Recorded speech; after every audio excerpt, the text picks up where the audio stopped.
back to the WREC. It is Saturday, and that means it is time for our lower bracket finals. Yesterday, we saw VIV taking on Formulation to see who would be the first team in today's matchup. And despite the fact that Formulation, they've been our team fighting team for weeks, it was VIV that would come around, being kings of the meta in this series, bringing everything that they needed to take down Formulation. Formulation tried some funky stuff with the brand, but it just didn't quite work out against VIV's drafts, and VIV would take that first step towards Sunday's grand final. But we had to figure out who was going to be in the grand final first of all, and that was Gamelord versus WREC. WREC in game one looked pretty shaky. Gamelord came out and did everything they could to take the fight. So WREC taking out game one and putting him in a situation where only one more win was needed, but WREC would bounce all the way back, settle the ship, and get themselves into Sunday's final. We need to see who's going to be facing off against them. Will it be Gamelord again? Will it be VIV making it through the lower bracket? There's only one way to find out, and that's to get this show going.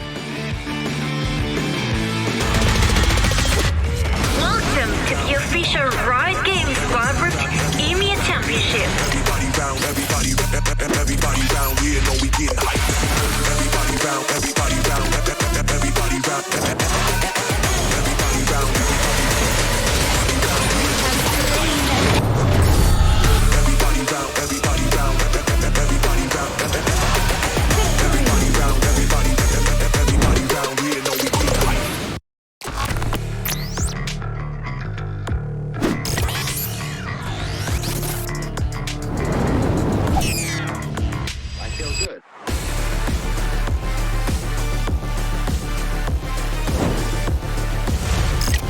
put out more damage down in these team fights, but Zephy's quite tanky in the front line. You can see all this shielding coming through, and Joey this time gets charmed up and gets taken down, and that's exactly why Hester has been picking this Rakan and has looked insanely good on it. Now this Yuumi is not enough to keep everything alive. I think we can take down WREC, obviously.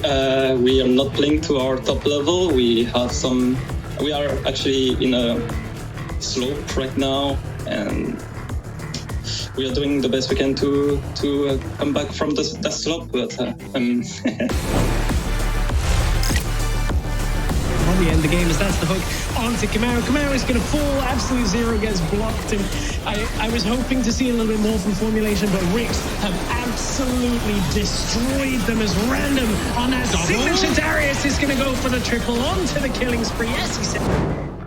You know, I feel like when it comes to this, there's two types of people. There's people who predict WREC and they're consistently correct, and there's Stress who consistently predicts against us and is always wrong. So I think if you want to be not like Stress, you should probably predict WREC for next week, and yeah, I think we'll be able to take the series against Gamelord.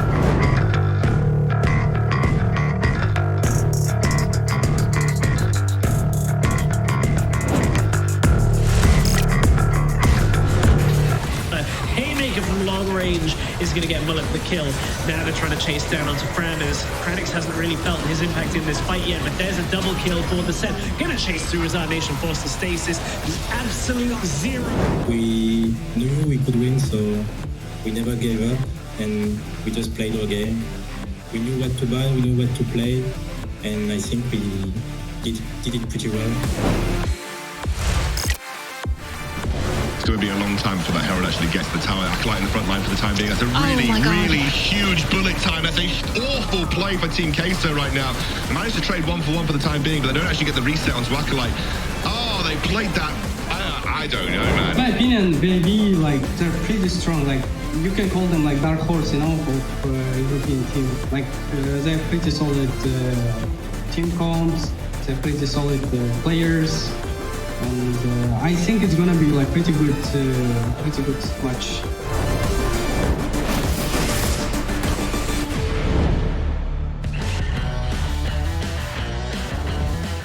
Welcome everyone to the WREC Finals weekend. I'm Scoundrel, joined by Stress and Stuart here to kick things off. We have got a banger couple of days for you. Today we have our first ever best of 5, of course, and then we, of course, then moving on to the Sunday where we're going to have our grand finals too. I am very, very, very excited about the upcoming matches, and I think today as well is going to be a really, really cool one. First of all, though, guys, how are you feeling? It is finals weekend. Yeah, I mean, our voices, I think, just about recovered from yesterday, right, Stuart? Like, yesterday's games were so good that if today's are anything like it, your voice, Scoundrel, like, careful, we're going to get hyped today. Yeah, absolutely. I think we'll take a look at the bracket as well. You guys kind of saw it on the show there. Let's take a look exactly at where we are. You can see that RIC's GG in the grand finals already. They beat GameLord in a reverse sweep, which is a pretty big deal. Obviously, then we have the lower bracket final today, which is going to be GameLord versus VIV.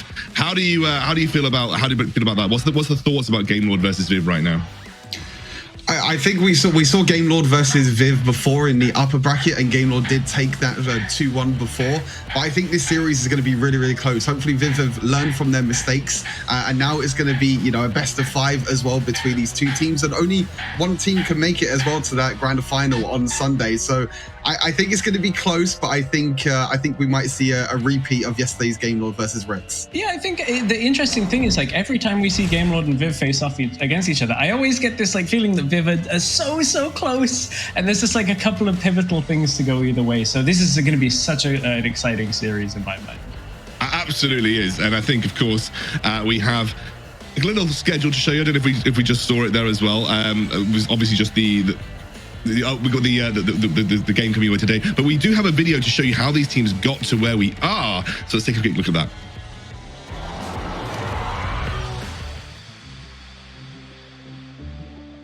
We feel very good.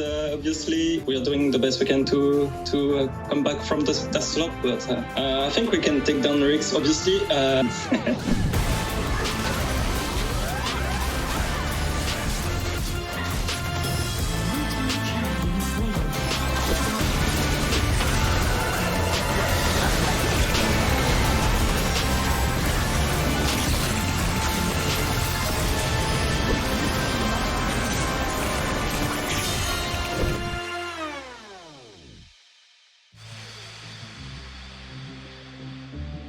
I always knew we could win because we are good players, they are good players, and I know we know what to do to go against them. So.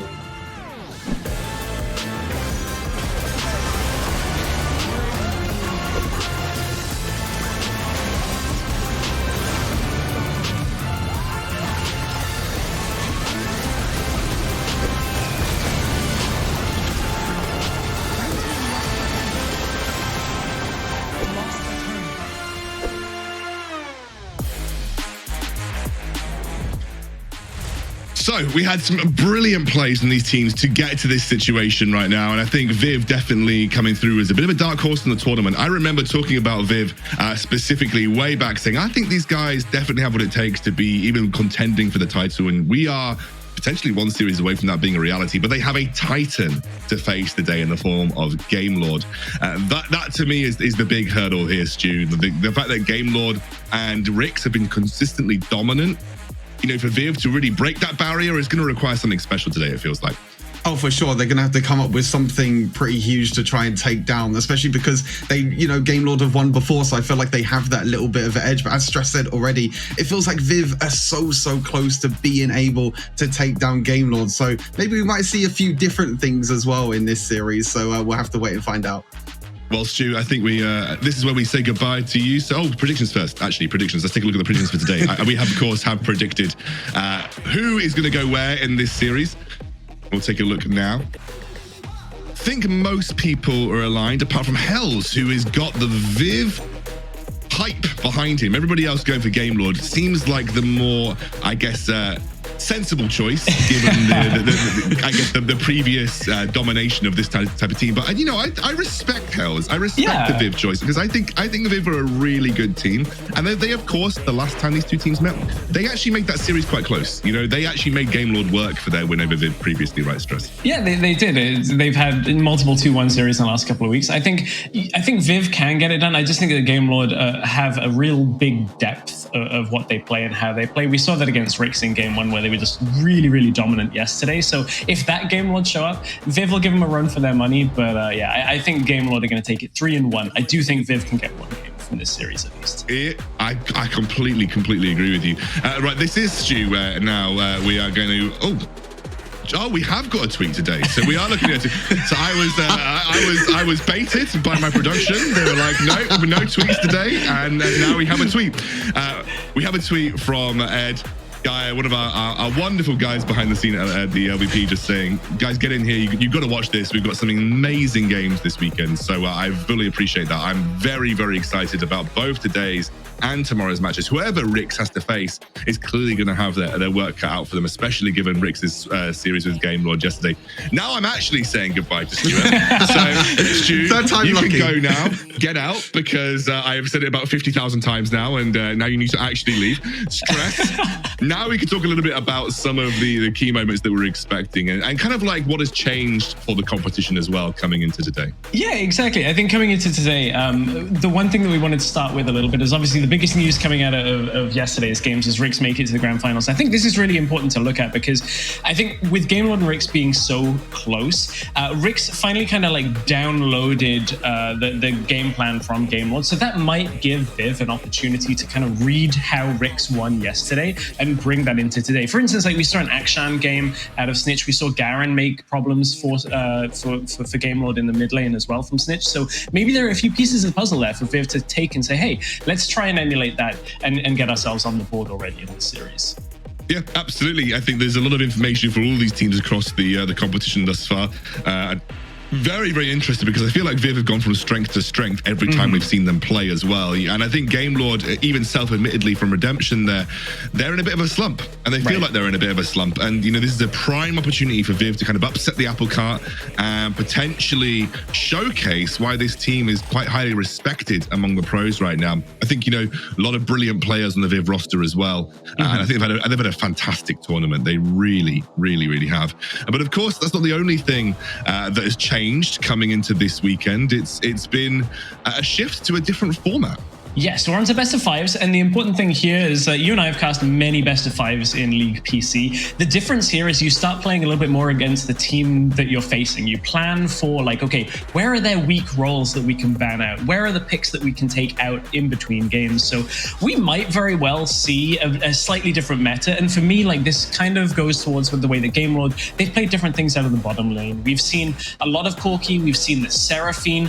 I wouldn't be surprised if we end up seeing one game for either team where like a Yuumi squeaks through with like an Olaf or a Jax, where in one game it's banned and then you have to redo your bans for game 2 or game 3. There's a lot more room to kind of experiment with your picks and bans throughout a best of 5, and it's very fun. I much prefer it to a best of 3 just because of the depth that you have to see teams stretch to. Yeah, and I think this is, you know, in Wild Rift especially, where the meta is a little fluctuating in terms of what gets picked and what gets prioritized. That does tend to even change throughout the best of 3 series. Right. I'm expecting some of that shift and fluctuation in the best of 5 as well, which is going to be really interesting to see where ban priorities change and where pick priorities change, and, you know, whether they just say, well, oh damn, like first 2 games we got blitzed by this, let's actually shift things up. And I think that's the kind of thing that I'm really excited to see today. That's going to be one of those moments that you get to see kind of the tactical prowess of these teams on the show a bit more than you do in a best of 3 too. My favorite best of 5 thing is when one player gets figured out and you hit like 6 bans towards a lane, and then like by the time you get to game 4 and game 5, just one player has nothing to play, and it's just a really good way of seeing how good the coaching staff is. Like best of 5s are where the support staff behind the players earn so much of their respect and money, and we'll have to see which teams have got that bit figured out. Oh, absolutely. Now, I believe we have Stu on the sidelines with Ryu ready to talk through, obviously Ryu being from VIV, so definitely well placed to have a chat about this upcoming series. We're going to hand it over to Stu. He can chat with Ryu a bit more about his expectations and maybe some things about VIV.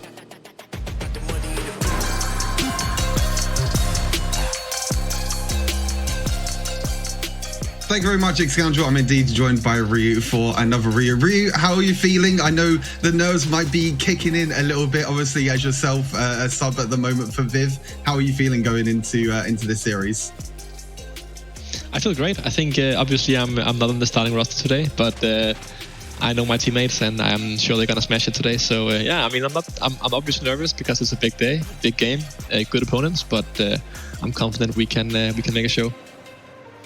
Have you spoken to the team at all today? Have you had a little, group chat? Have you had your pep talk that you could do, as we know you can have your little pep talks? Have you spoken to them before today's series?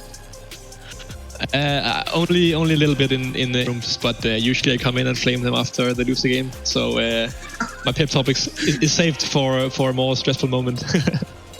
Yeah, of course, definitely. And I've got to get your prediction as well. I know it's probably going to be very, very biased, and it's going to be, we probably all know what you're going to predict, but what do you think? Like, what do you think? Is it going to be a 3-0 smashing? Is it going to be a 3-2? What do you think?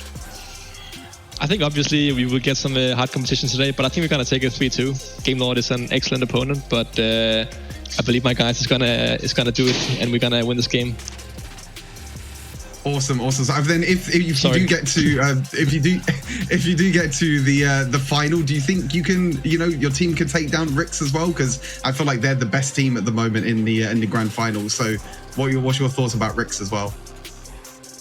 I think we have reached a point right now in Europe where there's only elite teams left, and obviously also a few elite teams being kicked out. So I think teams like REC and Game Lord are probably like favored to win most of their matches, but I think with the level of the competition right now, anyone can take a game of anyone at any day. So I definitely believe we can beat REC. We can beat any team. When we have a good day, we can take anyone down. So I have faith, of course.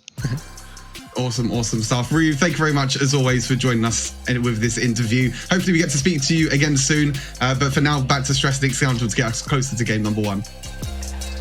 Bye.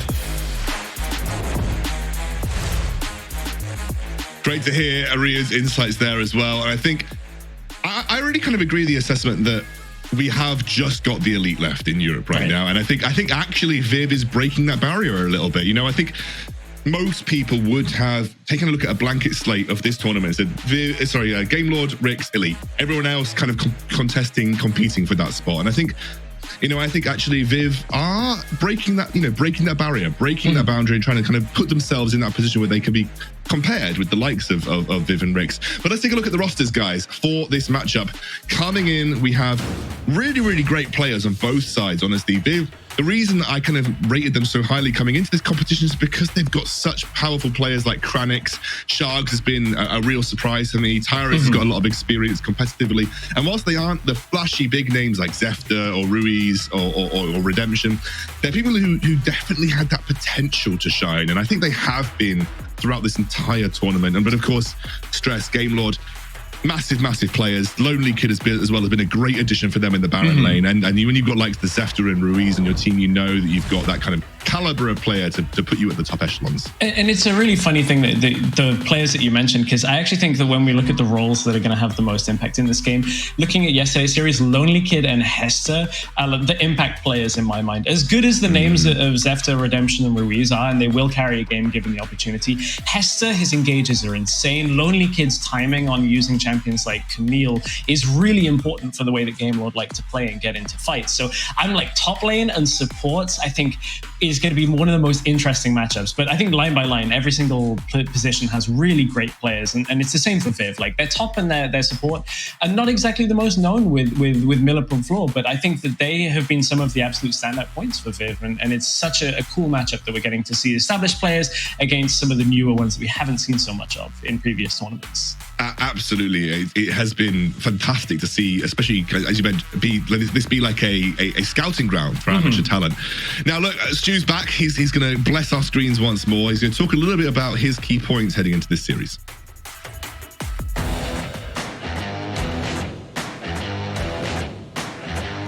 Thank you, Scoundrel. I don't know about blessing the screens, but I'll try my best.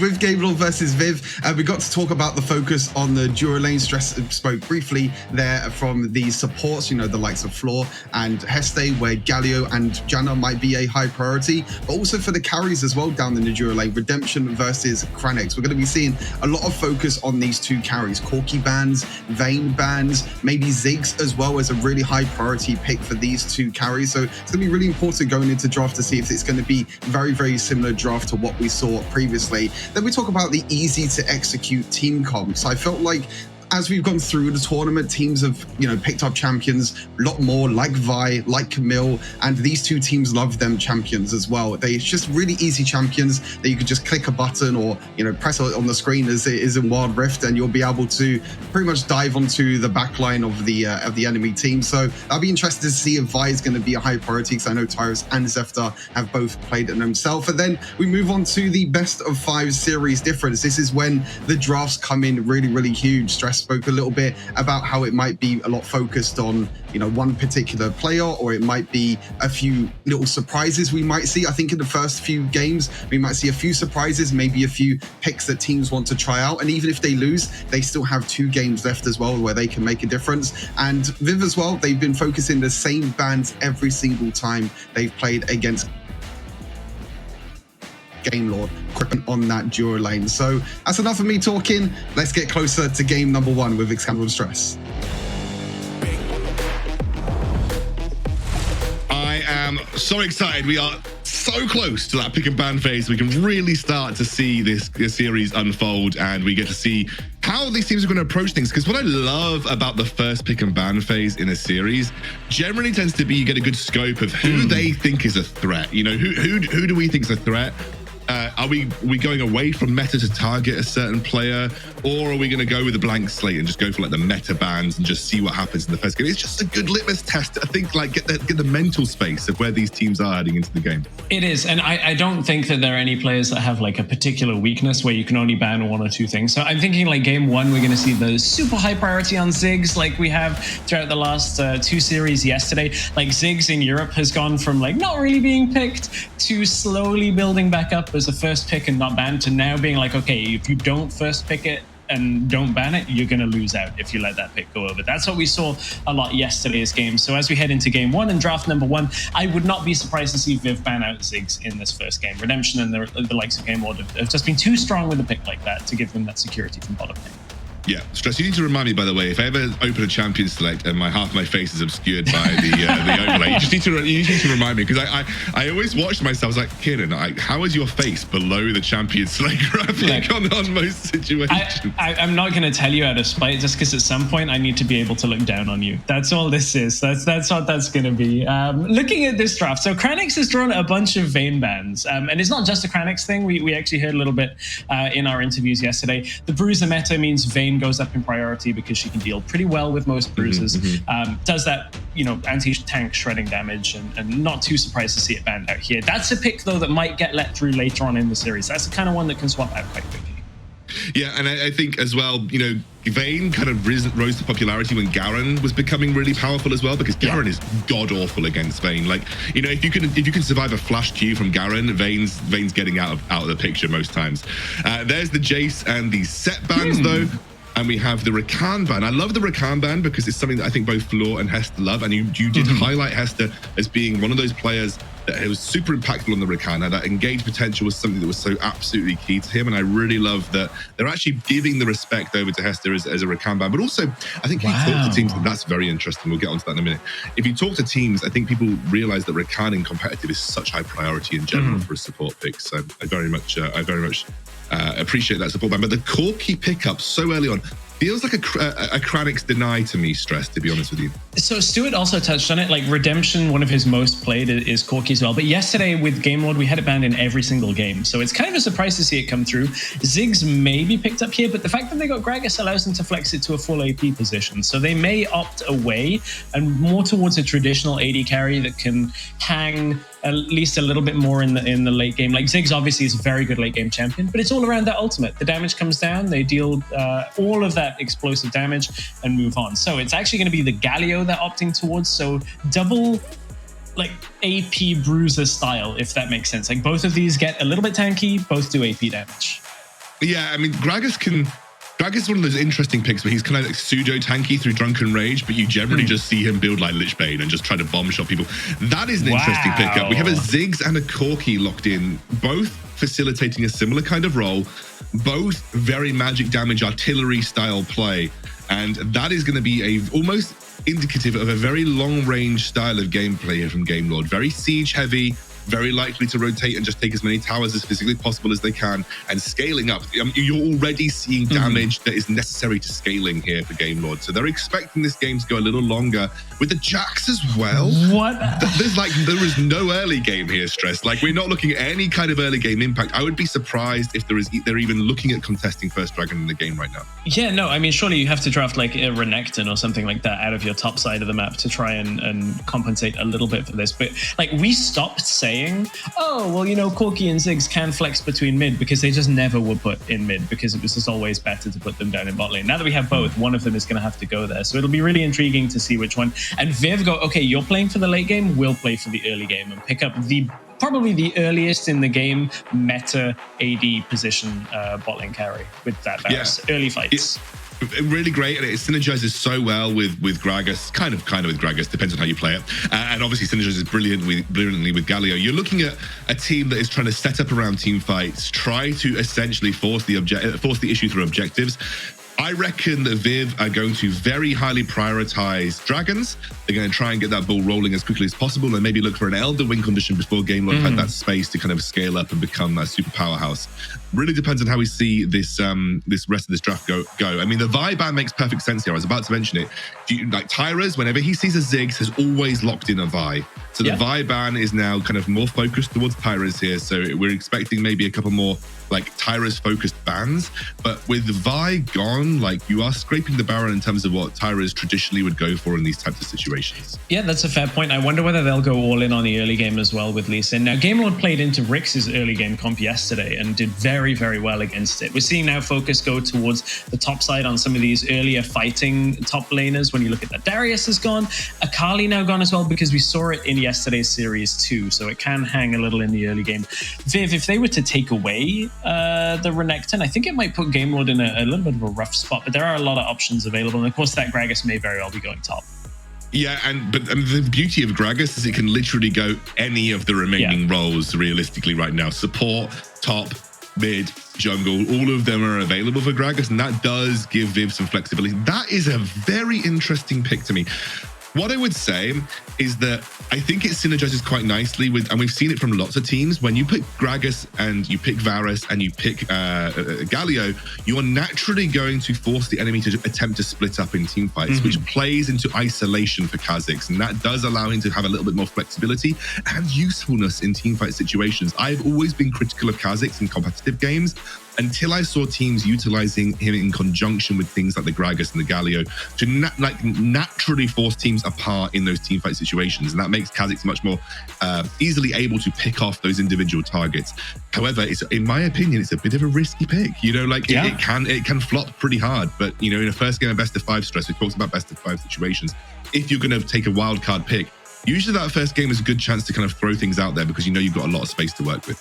That's a fair point. We see Game Lord round themselves out with a Garen and a Braum. So this is a lot about not fighting as opposed to actually getting a fight started. That's my worry for Game Lord with this composition, is they don't really have too many options to get into a fight.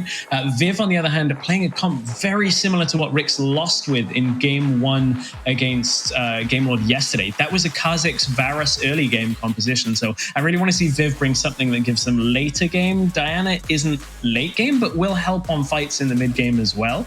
Not so much for that isolation you were talking about. No, but Diana is in the same sense that, you know, technically Galio doesn't help with isolation, but it's the way that the enemy is going to behave when those picks are there, and in those situations you naturally don't want to group, because if you don't split up, you are going to get locked in big multi-man taunts and multi-man Diana ultimates. So it's like a lose-lose scenario. We group up, we lose to the big group impact abilities. We split up, we lose to Kha'Zix, basically. Right. so it's you know, it's kind of, that's why Kha'Zix has fit quite seamlessly into these kind of comps, because it's the way that you're making your enemy behave in team fight situations, and that's what I really like about the comp that Viv brought together. However, you know, you're going against Game Lord, you need to get the ball rolling early with Viv's comp. Like, if you're sitting on your laurels and you're giving away objectives, even potentially trading objectives at that 4-minute mark, I think you're almost doing something wrong. I think if you need to give no space to Viv here, you've got the kind of comp that can run away with the game very easily. You've got very strong level 5 as well. You don't really want to give much space over to Game Lord in the early game. If you do, you're allowing that free scaling for the Corki and for the Ziggs, and then at some point they will just out damage you before you can even really get to the point where you're looking to make a solid engage happen. So I think that's my worry right now, is that Viv have got to be on the pedal to the metal from the get-go. And if you give any space, Game Lord have got multiple ways that they can kind of pick this game apart. You can even just have Zax in like Thunder Talk gaming style in the side lane, pushing down towers and never and never wanting to team fight ever. So, you know, I think you just need to be a bit careful here for Viv. I love the comp. The idea behind it is solid. It is a really beautiful draft, but you can't give any space. If you give space, Game Lord get away with it, you know? Yeah, and as we load on to the Rift 4 game, one of our lower bracket finals, my eyes then go to Hester. This is not necessarily so much of a roaming support, but yesterday what he did really well was hover around Lonely Kid's lane every time it looked like Ricks were trying to go up there to play through topside. And actually, I was looking at it being Gragas mid, Gragas top and Diana mid. It's been inverted. It's you know, has it?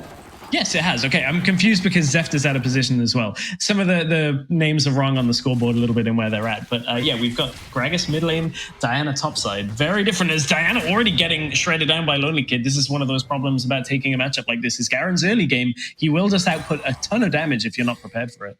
Also, Diana is like terrible into Garen. Like it's a really bad matchup for the Diana. Gee, by the way, little tech that we just saw there from Lonely Kid. It doesn't matter a huge amount, but I thought it was quite spicy.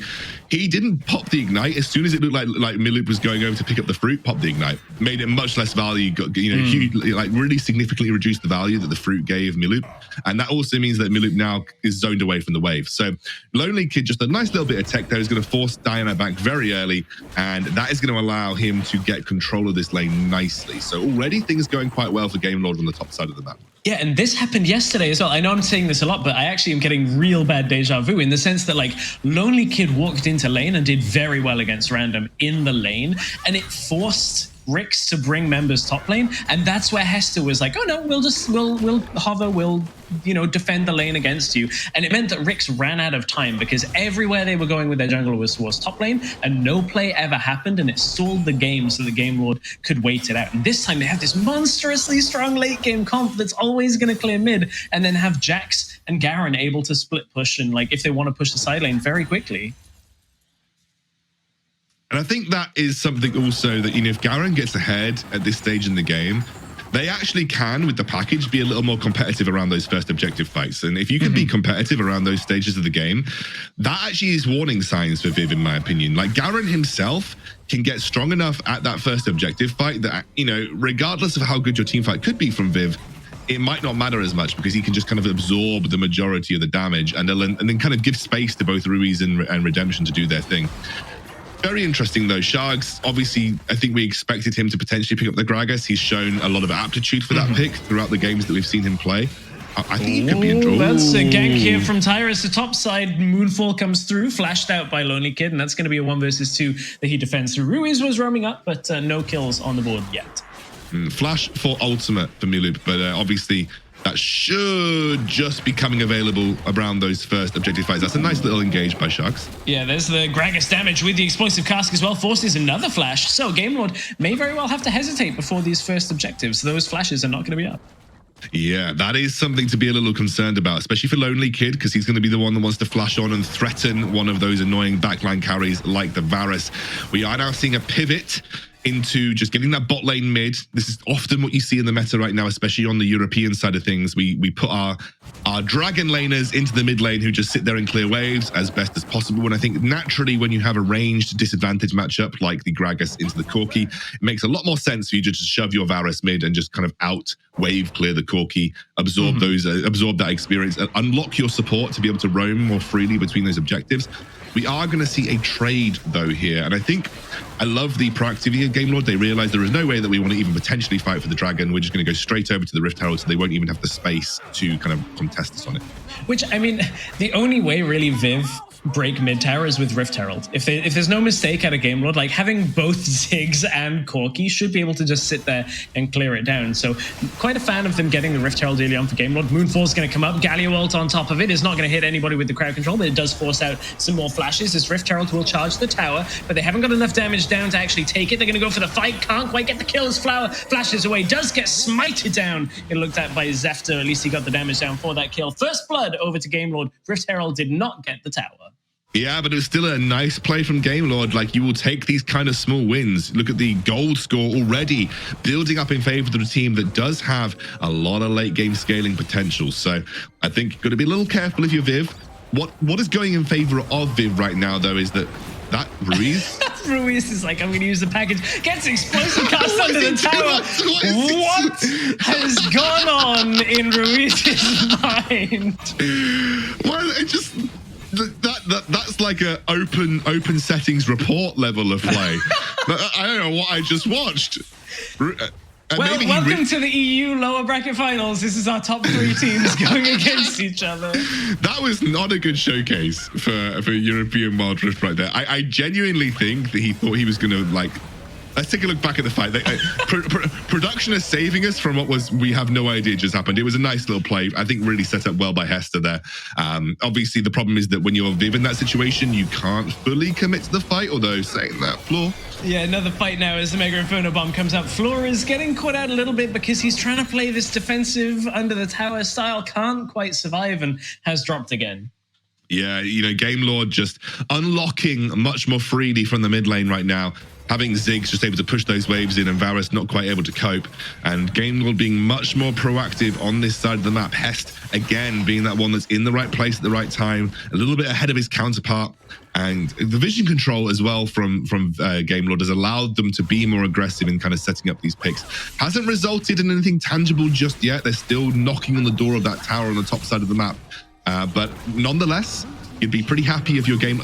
Ruiz, what is going on, man? Yeah, this is insane. Like, Corki's theoretically one of the safest picks, right? Like, Corki has an escape. If he's got the package, he's got 2 plus a flash. Like, his flash obviously used this time. I really wonder what's going on these plays. Like, what was that? He's gone for a stasis.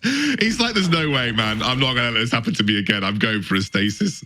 That is, must be like a second item stasis for Ruiz here. And very conscious, conscious. Corki's build is pretty expensive as well to get him to a point where he has damage. So that's going to delay the ability for Game Lord to actually, contest in this. And now they're going to try and go towards top side for Viv. That's a full health Garen, though, with Honey Fruit, so not really going to do too much. However, the fact that it is Hester that's caught out, he's a little bit easier for them to take down. Can't quite get the kill on that one as Zefter is coming through. Big Mega Inferno Bomb is going to deal damage, and again, Floor having to run away from a fight as Zefter counter-strikes one target, looking for the exchange as Millip jumps into the backline. Moonfall is not quite going to be enough to pick up that kill for himself. It's going to finally get completed by Tyras, but Game Lord overall come out ahead from that exchange. And Game Lord just much more quick to respond on the map right now. You can see that Tyras is here desperately trying to keep Zefter away from this tower. Sharks is coming through. If he's got that explosive cask, it's loaded, it pops, and that's the kill as Viv fire back in the top lane. Sharks, absolutely the saving grace for Viv right now. Solo boloing Ruiz twice, admittedly from what was the most questionable dive I've ever seen on a Corki in my life. But nonetheless, solo boloing, transferring power across the map. That's what we want to see. And honestly, it may not feel like it, but Gragas, when he's ahead, is definitely one of the most oppressive picks in the game when he's AP Gragas, because you really feel like you were just one-bopping people with a couple of combos. So take a look back at this fight here. It was a nice little play onto Hest. Fleur immediately pops the Gargoyle Stone Plate, knowing he's overextended. Gets taken down nicely by Lonely Kid once that dropped off, and Zefter obviously flashing forward to secure the kill, although it does go the way of Garo, and we have got a fight again. Yeah, Chains of Corruption was already used by Kranix, but no kills. I was going to say none, but Tyras is going to isolate Redemption and make him pop, as now Rift Herald is charged. We talked about maybe that's the only way that they can get it. Game Lord, this is not the confident, composed Game Lord that we've seen. A lot of mistakes coming through out of Game Lord in what they've led over to Viv. It felt like that one crack in the armor has been Ruiz this game, and suddenly VIV have just pried it open, and that is a double objective take at that 8 to 9 minute mark. This is the pressure that VIV need to now snowball the game in their favor, because they are, you mentioned it, Corki has an expensive build. He takes 3 to 4 items to really be that powerhouse late game. Ziggs is in a similar camp. Jax is in a similar camp in terms of when they really come online in terms of their individual power spikes. VIV now have got a almost 5k gold lead that they can work with. Miloop has to be a little careful here. Yeah, Ruiz is here. If they can get a kill, maybe this will at least steady themselves. Moonfall doesn't really have the damage, but Galio will come in as well. Does get the knock-up onto Hester now. Ruiz is running for it. Tyrus is here. This is an overextension from Game Lord. They didn't really respect the fact that VIV can get there. That's a rampage for Tyrus, and this Kha'Zix has done everything VIV needed. It feels like Game Lord had this game plan that was like, we're going to headbutt the first tower on the top side of the map, and if we don't get it, then that's a mistake. Oh, that's close for Zefta. He does go down 1 for 1 at the end of the day, and I think that should allow Lonely Kid to pick up this kill. But I think they were headbutting that top side, and they didn't quite manage to convert, and I don't think they pivoted their strategy very well. I think they were just hoping they were going to open that top side of the map, then be able to translate Garen elsewhere and maybe be more competitive around this 10-minute mark when it came to objective fights. That didn't happen. And actually, I've got to I'm honestly crediting Shargs and Tyras pretty much exclusively with this game. Shargs rotated his pressure, rotated his advantage that he found versus Ruiz, and it's heavily impacted Game Lord, who I think maybe got lulled into a false sense of security stress. I really think that Game Lord felt that they had the edge with the way they were responding on the top side of the map, and they were a little bit caught unawares when Shargs turned up and just bopped them all with what was a ridiculously overpowered barrel with the Rabadon's death cap already finished.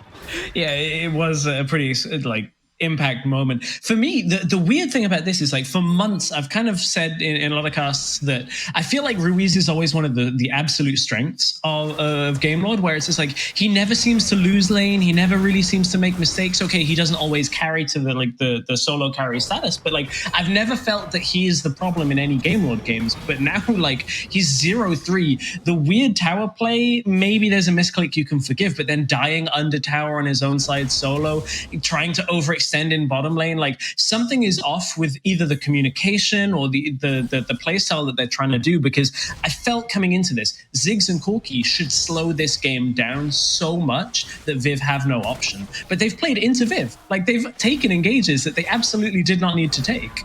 Yeah, and I think the gold that Shargs managed to accrue from that bottom side of the map, he translated it so well. I think that's the problem for Game Lord. Like, if I honestly would think that if Ruiz just played it safe, cleared waves, didn't get locked into a 1v1 versus the Gragas, you're probably looking at a much lower power spike on Shargs right now, and he probably doesn't have the same kind of impact when he makes those rotates happen.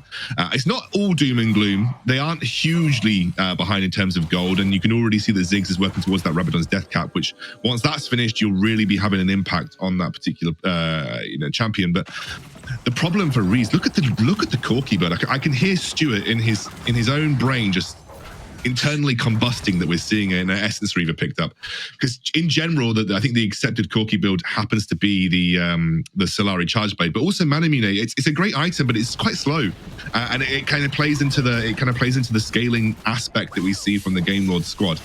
Will caveat though, we are not completely out of the danger zone for VIV. I mean, you are starting to see some really relatively important items being picked up across the board for Game Lord. Some item spikes are starting to land, and if they can pick it up sort of around the 14-minute mark and they didn't get the Elder snuck from them, then they're still competitive in this game. Yeah, this is a really pivotal moment though, because Baron is up, the Dragon is spawning as well. They started Baron, a Game Lord actually on it. Jax is literally starting Baron. Now Zefta will have his damage reduced because he was the one that aggroed Baron, got the debuff first. Package is going to come out, so they're going to try and rush this down. Tyrus is on the Dragon. This was an overextension by Game Lord at first. They needed somebody else to tank that up if they wanted to utilize that Jax damage well enough. Mountain Drake goes over, and there's really no way of Game Lord getting anything from that. That tells me Game Lord are really panicking right now on what they need to do. Diana should be able to get away from this, and we'll kind of end this little passage of play. Don't think Zefta watched the Jinko Baron video, do you? Nope, I don't think so either. Yeah, I think right now Viv in a really happy spot. We talked about those win conditions at the start of the game, Stress. We said if they can get Dragon snowballing, you're looking at a 4 Elder win, a 4 Dragon Elder win condition that's going to be so easily activated just by being ahead in that sense. They've got every single dragon. So they've got the Omni Vamp, they've got the shielding, they've got the movement speed. All of these things pretty integral, to sort of giving them the slight tipping edge when it comes to these later game teamfights where you might be thinking that they tend to scale off a little bit. And I think for Viv, they just need to play this a little safe, like just play around your strengths. It's just going to be those team fights. You start up the Elder, you force Game Lord to walk towards you, you control the vision around that area. You probably sew up this game relatively easily, in my opinion. Yeah, especially when that Elder is, you mentioned it already, the Infernal is just going to kind of give them that extra boost that the scaling they're lacking on. So it'll allow them to contest a lot more in the late game. I like that Millip is pushing out bot lane and running back towards mid, just to cause problems for Game Lord, like bring other people away, then you can bounce up towards that Baron and at least secure vision control. And once you have that, well, now Game Lord have to come and check. They have to throw some kind of resources towards this. It's going down so quick right now. You can see the floor actually drops the ult. Oh, that's a bit of a mistake. You can see.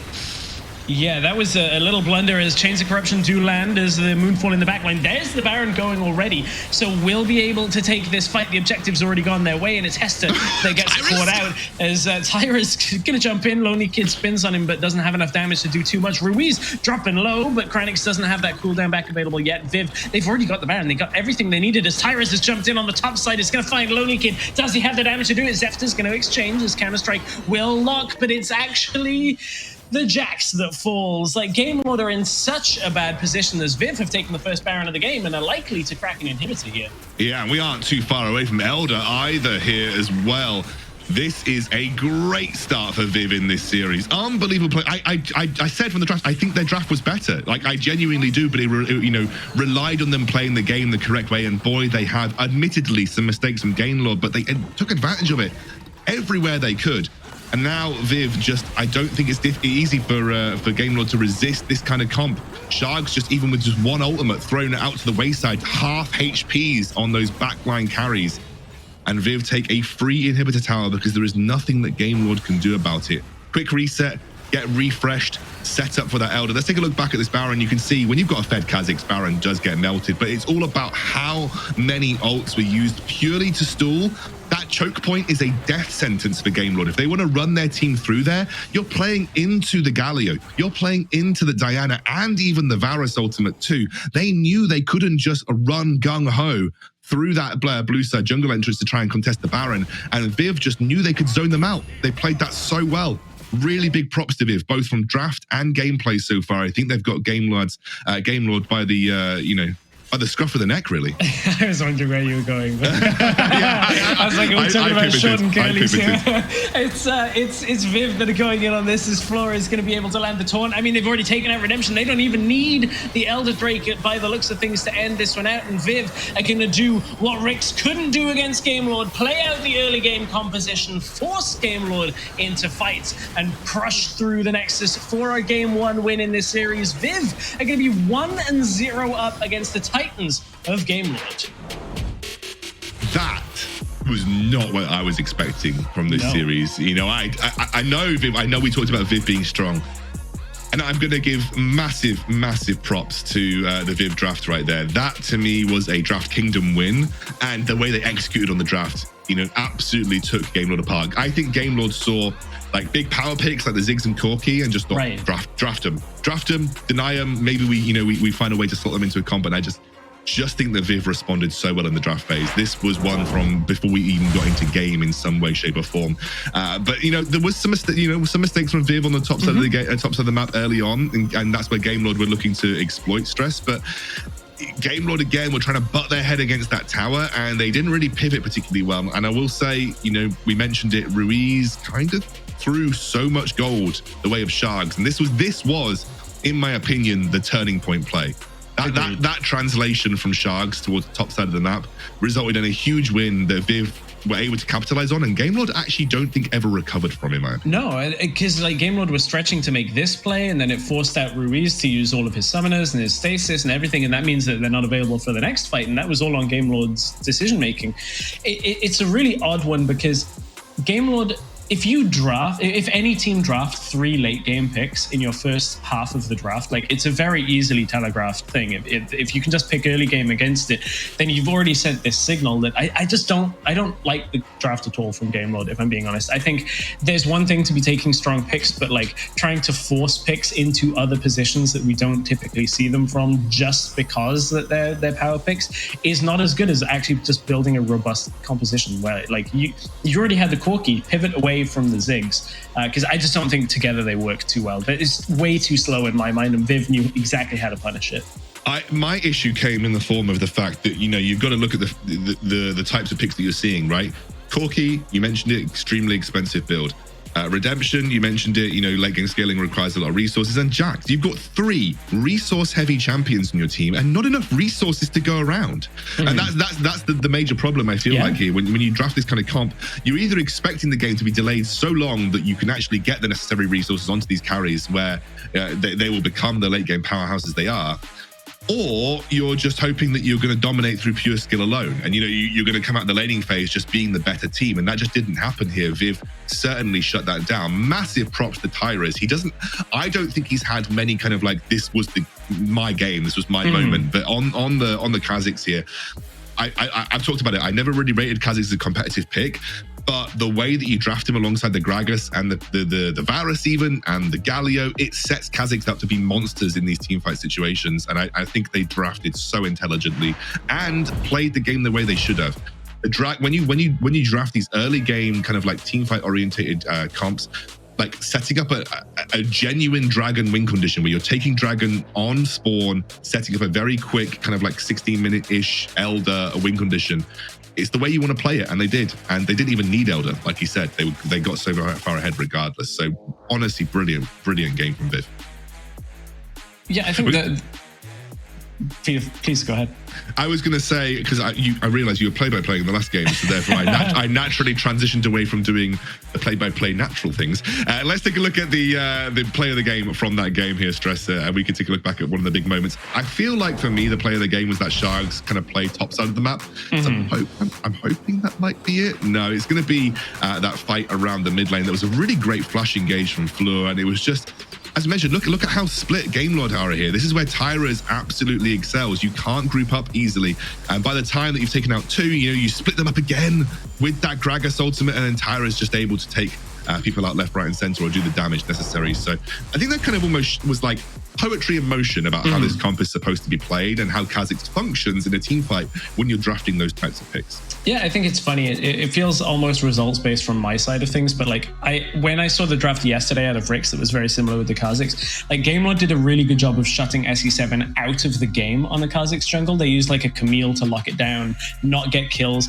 This time, there was so much room for Tyrus to just get aggressive and get those fights going that this time I'm like, okay, I can see how it works. So really interesting that Game Lord couldn't face off against it today because of how late a game they drafted, and that puts us at a 1-0 situation for Viv.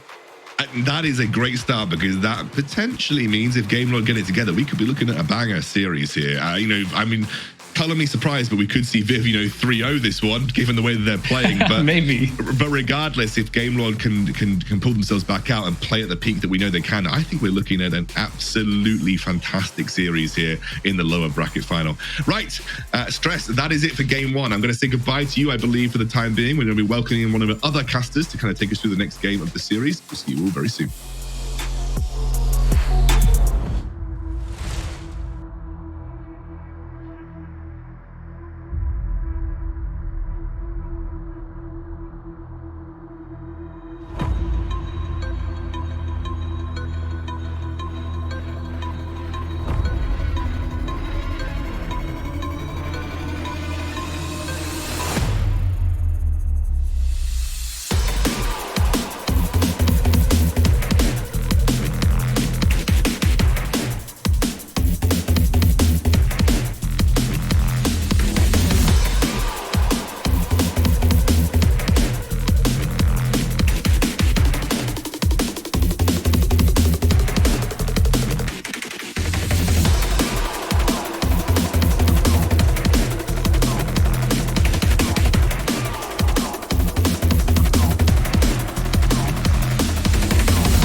Welcome back to the WREC. I'm joined by Carmeline here for our second game of the series. Carmeline, it's an absolute pleasure to have you. I'm very much excited to go through the second game. And of course, with Viv winning the first, we've got a spicy series on our hands now. We could be looking at a little bit of an upset.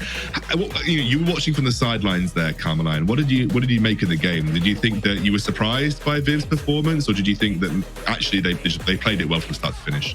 I was surprised the game lost performance. Like, again, every time I saw the Corky doing a misplay or something similar, I was like, what's going on here? I mean, I did see Game Lord being a little bit shaky yesterday, but what was it that they did today? I don't know. I'm hoping for them to recover for the second game and give us, a little bit of a better show, perhaps. Well, yeah, I think Game Lord are certainly capable of it. And by the way, we did find out from Ruiz on Twitter that that package was indeed a bit of a misclick. He meant to do it backwards, but it lagged a little bit apparently. So no flame to Ruiz. It happens, mate, but it was very unfortunate. No. really unfortunate, if I'm honest with you. We can't blame him. Still, I mean, right? We can't blame him. We can't. Yeah, we can a little bit.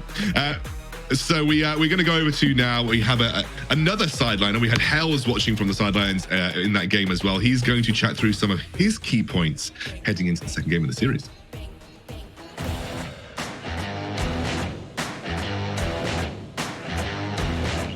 Yeah, that's right. Hell's Devil, aka the prediction king right here. The only one predicting for VIV Esports, by the way.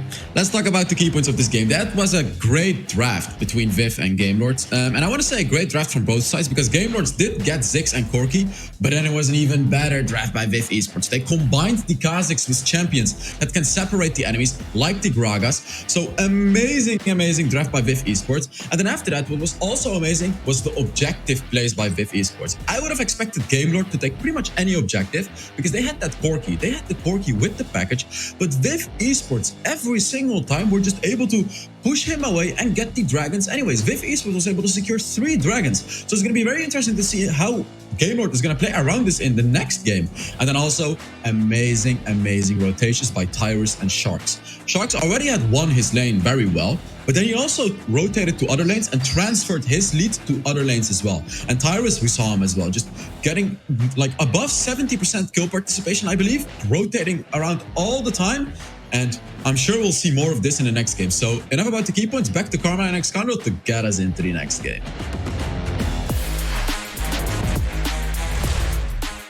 I think Hells touched on some important points there. I definitely think that Tyrus and Sharks were instrumental to that victory for Viv right there. But I think, overall, I just think they had the number in the draft. And I think that's where Game Lord, I think Game Lord need to put their foot first, right? So put the right foot forward first in the draft now, then get back into the game and think about how they're going to play it out. That draft was way too resource heavy, and I think maybe a bit disrespectful for how Viv can actually play the game out. And I think they probably learned that lesson now, Carmeline, and hopefully now we'll enter the draft with a slightly different perspective and potentially alter maybe bans and picks that might give them a bit more competitiveness in the early game. Oh yeah, please, come on. Give us, I want to see something spicy, bring us something that we haven't seen before. I know the meta is a meta, but we want to see something different. I want to see something else. Like, this could be your last chance to prove that you deserve to be here. So, come on. Like, right? This is the time to pull something out of your sleeve and be like, hey, look at this pick that you've never seen before. Like, the Twisted Fate that is being played in China so much. I know something different, kind of. Yeah, no, I think you're right. I mean, you put it really nicely. This is your last chance to show that you deserve to be here. This is your last chance to get through to that bonus stages. I will say that these 3 teams are all fantastic, of course. I mean, they're at the top 3 teams in our entire competition, but everything is on the line right now in this lower bracket final. This means a lot to both of these teams. And of course, WREC's sitting there patiently in the sidelines waiting for them tomorrow. And both teams need to kind of show that they have what it takes to take on that powerhouse of WREC.GG. Now, we are Game Lord on blue side again. So it looks like they opted into the blue side given the loss. We will see interesting that the Olaf has been banned so heavily. I remember seeing some stats put out on the WREC Twitter, and that Olaf was actually one of the most banned champions in our entire competition. And I think there's a lot because we've got some really good Olaf players, right, Pamela? We've got a lot of really good Olaf players in our competition. Yeah, I think I'm about to sneeze due to the allergy that I've got. Bless you. I'm fine. I'm fine. You're fine. No, You're I'm fine. not We fine. got this. I'm fine. Wait, I'm fine now. Yeah. Okay, so after the Olaf allergy that I've suddenly had, we've got the Camille being banned as well. And honestly, this is a pick that I've seen a lot from Game Lord, especially on Low Liquid, obviously, due to him playing top lane. But I don't know. I'm expecting a little bit.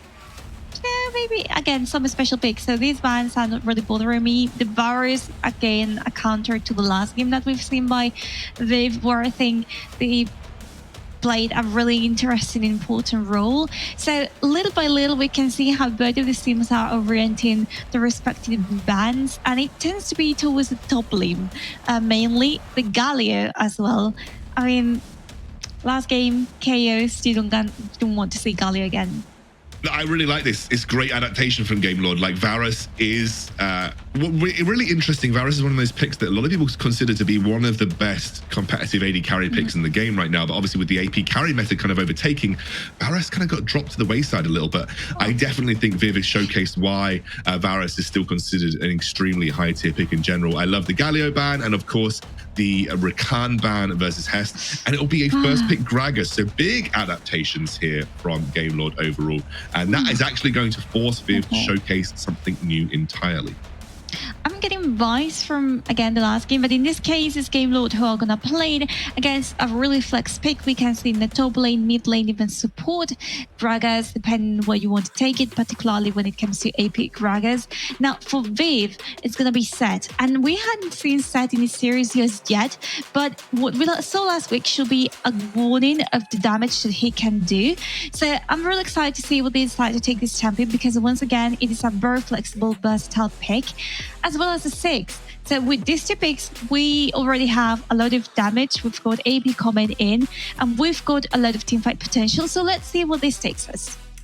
Yeah, I think also, you know, VIV is one of those team comps that doesn't have too many resource-heavy players. Like Tyra is very rarely picking resource-heavy, junglers, for instance, whereas Zefta is more known as a carry jungler and will often try and pick some of those champions that do require a few more sprinkles of gold to get into a good spot. Now, the Alistair comes through. That was banned previously, so we have engaged potential. We have CC. I'm actually preferring what I'm seeing from Game Lord this time round.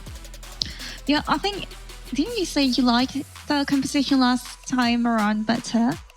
Am I making it up? Are you lying to me? I liked Viv's comp. I liked Viv's comp way better last time round because it was... I genuinely said that from the get-go. I can see your eyes looking at me, but I have video evidence that I said I liked Viv's composition better, and it was just more CC heavy. It was really well placed with the Kazakhs. I think Game Lord were way too resource heavy with their comp, but this time round, I think it's a little better from them. More CC. Gragas and Alistair both low resource champions. They have Corki, of course, which is a bit of a contest point between Kranix and Redemption. So I think in general it's looking a little nicer here from Game Lord. I'm just worried about Ruth, but I mean, if you want to play Corki again, then go ahead, do it. No big deal here. On the other hand, we've got the Garen down ready for VIV, and Garen, once again, depends on who you're going to play it against on the top lane. If it's versus Gragas, I wouldn't expect him to be in so much trouble, but it all depends on what Game Lord decides to go with in the end. We've talked about Garen quite a lot, quite a simple champion, depending on how you want to play him, but generally speaking, is the Majesty and Justice and the flash that you should be worried about. So we'll see what VIV decides to do with this. But about these bans that are coming up, Ari not going to be played by Ruse. I think VIV are expecting Corki perhaps to be going to that bot lane instead of going to his hands. The Braum as well, we saw it last game. A champion that I think was doing quite well, especially versus assassins like Kazakhs. In this case, one is going to be able to see him again. Yeah, well, Kazakh's banned as well. I think as well, the problem is with Braum is that I think it plays away from Hest's strengths. I think Hester is well, they've got the Alistair, clearly, so it doesn't matter. But, Hest's strengths are finding those engage options and finding those moments to actually start a team fight, whereas Braum's more of a counter-engage, more of a reactive support player. And I think actually by banning the Braum away, it's a good pick into both Corki and Gragas, because you can block a lot of those projectiles, including Gragas's explosive cask, which can break team fights up. And it's also quite a nice pick in general versus any heavy melee comps, as well as when you've got a melee support like Alice to work with. So it's a good pick into Game Lord right now, and so I don't massively think that it was a bad ban. In fact, I think anything, Game Lord has done a good job here. Let's see what Game Lord round things out with. Like you said, Ari not on the table for Ruiz. We have Lee Sin for Zefter. Zefter is a brilliant Lee Sin player, so he's already looking to turn the heat up a little bit in the jungle. And I imagine this final pick will be for Ruiz in the mid lane. Plenty of things open for him right now. Absolutely, and if we want to think a little bit more like what could he pick from a realistic point of view, he's been playing quite a few mages, but we've got a Renekton on the cards as well for him. So, okay, what I'm seeing right now from Game Lord's composition is, again, keeping the melees away, but also if you want to go a little bit more into the team fights, a little bit more like call the make, slice and dice, you've got the Renekton right there in order to approach the enemy front lines. And for BIV, you've got the Nami, we've talked about the Aqua Prison, aka Bubble, but of course, I'm gonna run up it with VI. I think you talked about it in the last game as well, but you and Stress were highlighting how Tyrus could have played VI, but in the end he couldn't, so he had to go for another pick. But in this case, I'm really liking it in this composition. I'm liking a little bit of AP, but for now, I think if I had to choose one of them, I will go with Game Lord. BIV is worrying me a little bit in terms of what we're going to do with this. You've got the Ziggs and the Nami to keep the enemies at bay. The tidal wave is always going to be good to be either a teamfight starter or a deal breaker. But again, either you get the set ahead and you get via few resources, or you're going to be kind of losing the game. So it will all depend on those two things for me. What's really interesting to me about these two comps is they basically do the same thing. They're both drafted in the same way, in the sense that you've got some decent single target lockdown, you've got lots of team fight presence, you've got a big beefy front line, and then you've got one carry that you really care about protecting, which is Corki versus the Ziggs. So both of these comps are almost positioned to do exactly the same thing in team fights, which is really interesting. They've essentially drafted kind of mirror comps, and I'm expecting when you see a kind of a double draft like this is going to be team fight heaven. It is literally going to come down to who plays the team fights better, who executes and finds the right angles better in terms of these team fight plays. So that's, to me, what I'm seeing right here is that two comps that generally want to do the same thing. And it's really going to come down to execution to see who comes out on top here, Carmeline. And we are into game. Very interesting that Sharks has opted into the Gragas mid lane pick. The Garen mid lane pick. Garen in general is really good against Renekton. So it's like a very good matchup for Garen. But obviously they must feel that the set matchup is not so strong versus Ruiz on the Gragas, and so they'd rather put in a more even matchup of the Garen versus Gragas, which you correctly mentioned is not too bad for either of them. And then we're going to have Set into the Renekton on the top side of the map, which can again go a little bit either way. Redemption has taken a huge amount of damage here early on. That is one of the risks of this little duo lane. When you've got a melee, especially a really poor level 1 melee support of Alistair into a Ziggs Nami, the poke is a little difficult to deal with. It is going to be difficult to deal with, as you said. And as for this bot lane that we're seeing right now, I can expect Redemption, kind of like both of them have CZ, they're quite freezing, they're landing quite well. But because of that exact reason, these bubbles can keep them at bay. And I'm kind of worried about Alistair in these kind of situations, because Nami is a squishy indeed. But what if you can get close to her? She's got the bubble. Once the bubble is off, well, this can happen. Absolutely, yeah. Then that's correctly identified that it is a really tough matchup for Hest in Redemption right now without the influence of the jungle. And very likely you're going to see these guys clearing waves as much as physically possible. With the support of Tyrus hanging around here, maybe seeking out an early tower dive, definitely putting a lot of pressure on this tower. Tyra's level 4 already, is just going to back off, but they're working down towards that first... Millip's dead. It's Zeftim just waiting for his moment, maybe looking to bait in a face breaker or just something, holding on to his Sonic Wave for a little bit before converting, and they get a nice early kill there for Zeftim on the top side of the map.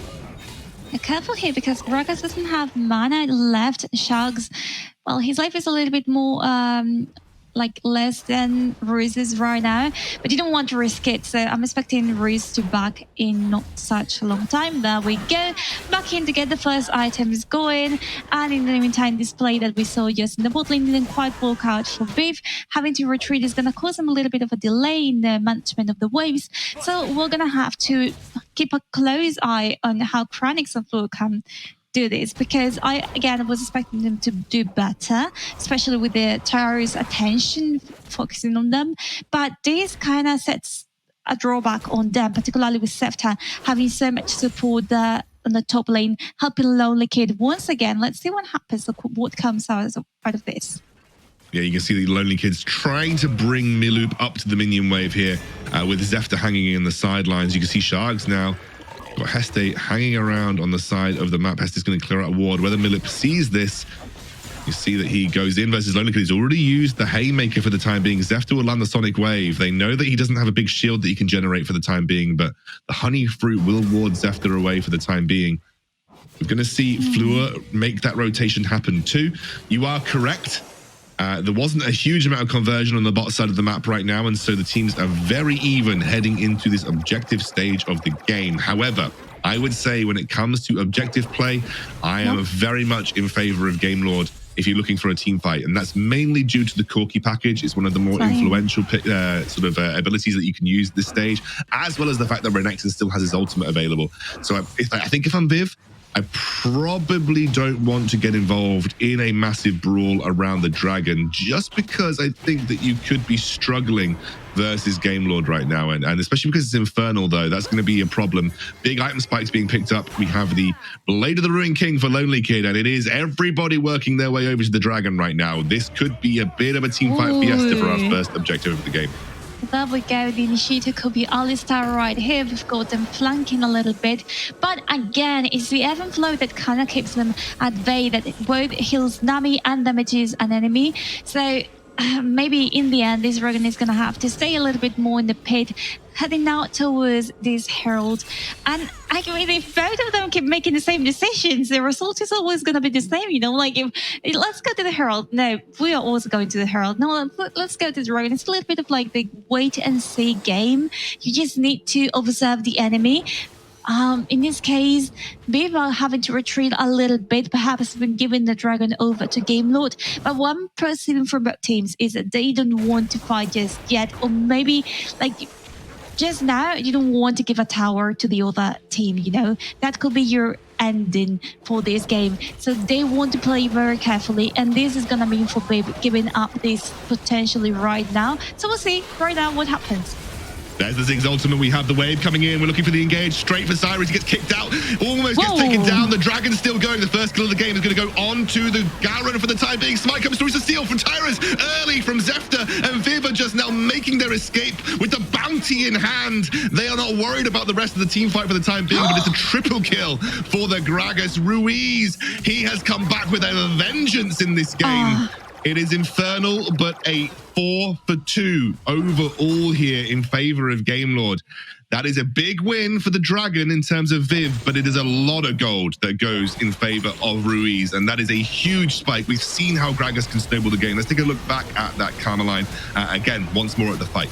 Yeah, everything starts with Tidal Wave by Nami, and then things get kind of split. You've got Game Lord on the lower side, and you've got VIV kind of splitting up once again, having to flash away in the case of Kranix, which just leaves Cyrus alone, and this all leads to this result of Fleur as Nami having to be the only one on the Rift alive. So basically, a disaster for VIV, and a really good team fight by Game Lord, who almost seemed like they were going to lose right there. Yeah, now it's up to Ruiz, I think, to really accelerate. You know, he was I would say he was the detractor last game. He was the guy who kind of let Game Lord down. Now he has a chance to be the one that they can build a platform from this time round. I think VIV also realized that right now they are not interested in going for another team fight. The even win in that scenario was that Tyra's got the Infernal. So that is a pretty decent spike in terms of damage output. Looks like VIV are going to try and get the first tower of the game on this bottom side of the map. I don't think that Game Lord are going to be able to match the pace even with the Herald. And so that is, again, another little win that goes in favor of VIV and keeps that gold in a competitive place between these two teams. It looks like Miloop's getting dived right now, and I don't think he's got a hope in hell of getting out. Although I say that, no, he's dead. Ouch, it hurt.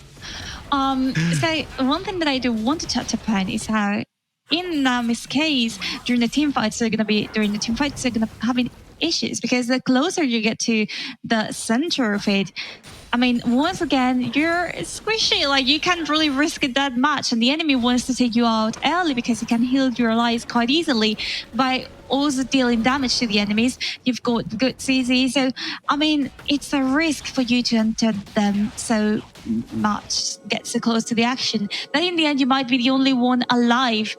And that's not ideal for them. So let's see how VIV decides to play around it, because once again, it's not perfect. Once you use a tidal wave, you're kind of useless from afar. And then we've got the replay from last play there, who had Seth's ultimate kicking in, but that was not enough to make him stay alive a little bit more. So Millip having to deal with this. He's been dealing with this aggression from the very beginning of the game. And I think it's a really clever idea by Seth and Lonely Kid to go straight up for that. You know, the bot lane might be lost kinda, or not so lost like we're seeing right now. Oh, that's a little bit of a misplay there from Tyrus. Gets taken down very low, kicked away. Does have the Sonic Wave on him and will escape for the time being. But I think kind of even scars across the board for both teams right here. They will both lick their wounds and retreat as we have the next dragon coming up. Worth noting that there is also the Corki package available for this objective fight, which is of course something that I'm sure... Oh, Floor has to flash. Caught out from a lack of vision and redemption, waiting in the wings to try and make that impact. For now, missed formulation gaming a lot because of the good vision that it brought to the game, which we're understanding right now. But well, in any case, there we go. The team fight is starting right now. Oh, they're engaging through. That's a huge win from Game Lord. They baited them in off the back of that Herald. They'll take one down in the form of Milup, who might not be there for this Ocean Dragon. And that should be an easy take for Game Lord, as they are also knocking on that first mid lane tower, take 2. The Cloud Drake does spawn up. And I don't think there's going to be a solid competition. I think VIV are going to let that one go. Oh, wait a second. Somehow Sharks gets away with that. They don't quite take down Floor either. The exhaust comes through. The flash is there as well. We're going to see Hester knock him away. Tyra's a little bit overzealous to try and push onto Lonely Kid, but a little bit of a mistake from Ruiz, and he gets taken down by Sharks.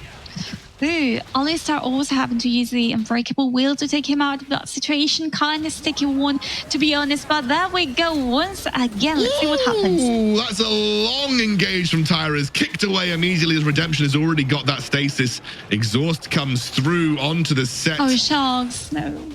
Oh, he's okay. He's going to back up. He's going to back up. I was kind of worried about him, you know, getting into this kind of team fights, just like Lonely Kid right now. Let's see what comes out of this. Once again, nope. Yeah. No. It's kind of just retreating, you know, it was like a visit.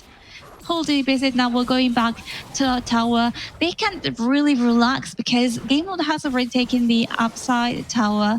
Then now you only have to defend this one in the middle, which is really touched up by this Herald we saw just now. And look at this, is Martian Justice just kicking in, having to use Ignite as well to complete this kill. But in the meantime, you had Hester there with the Unbreakable Wheel, kind of trying to prevent the enemy from approaching them.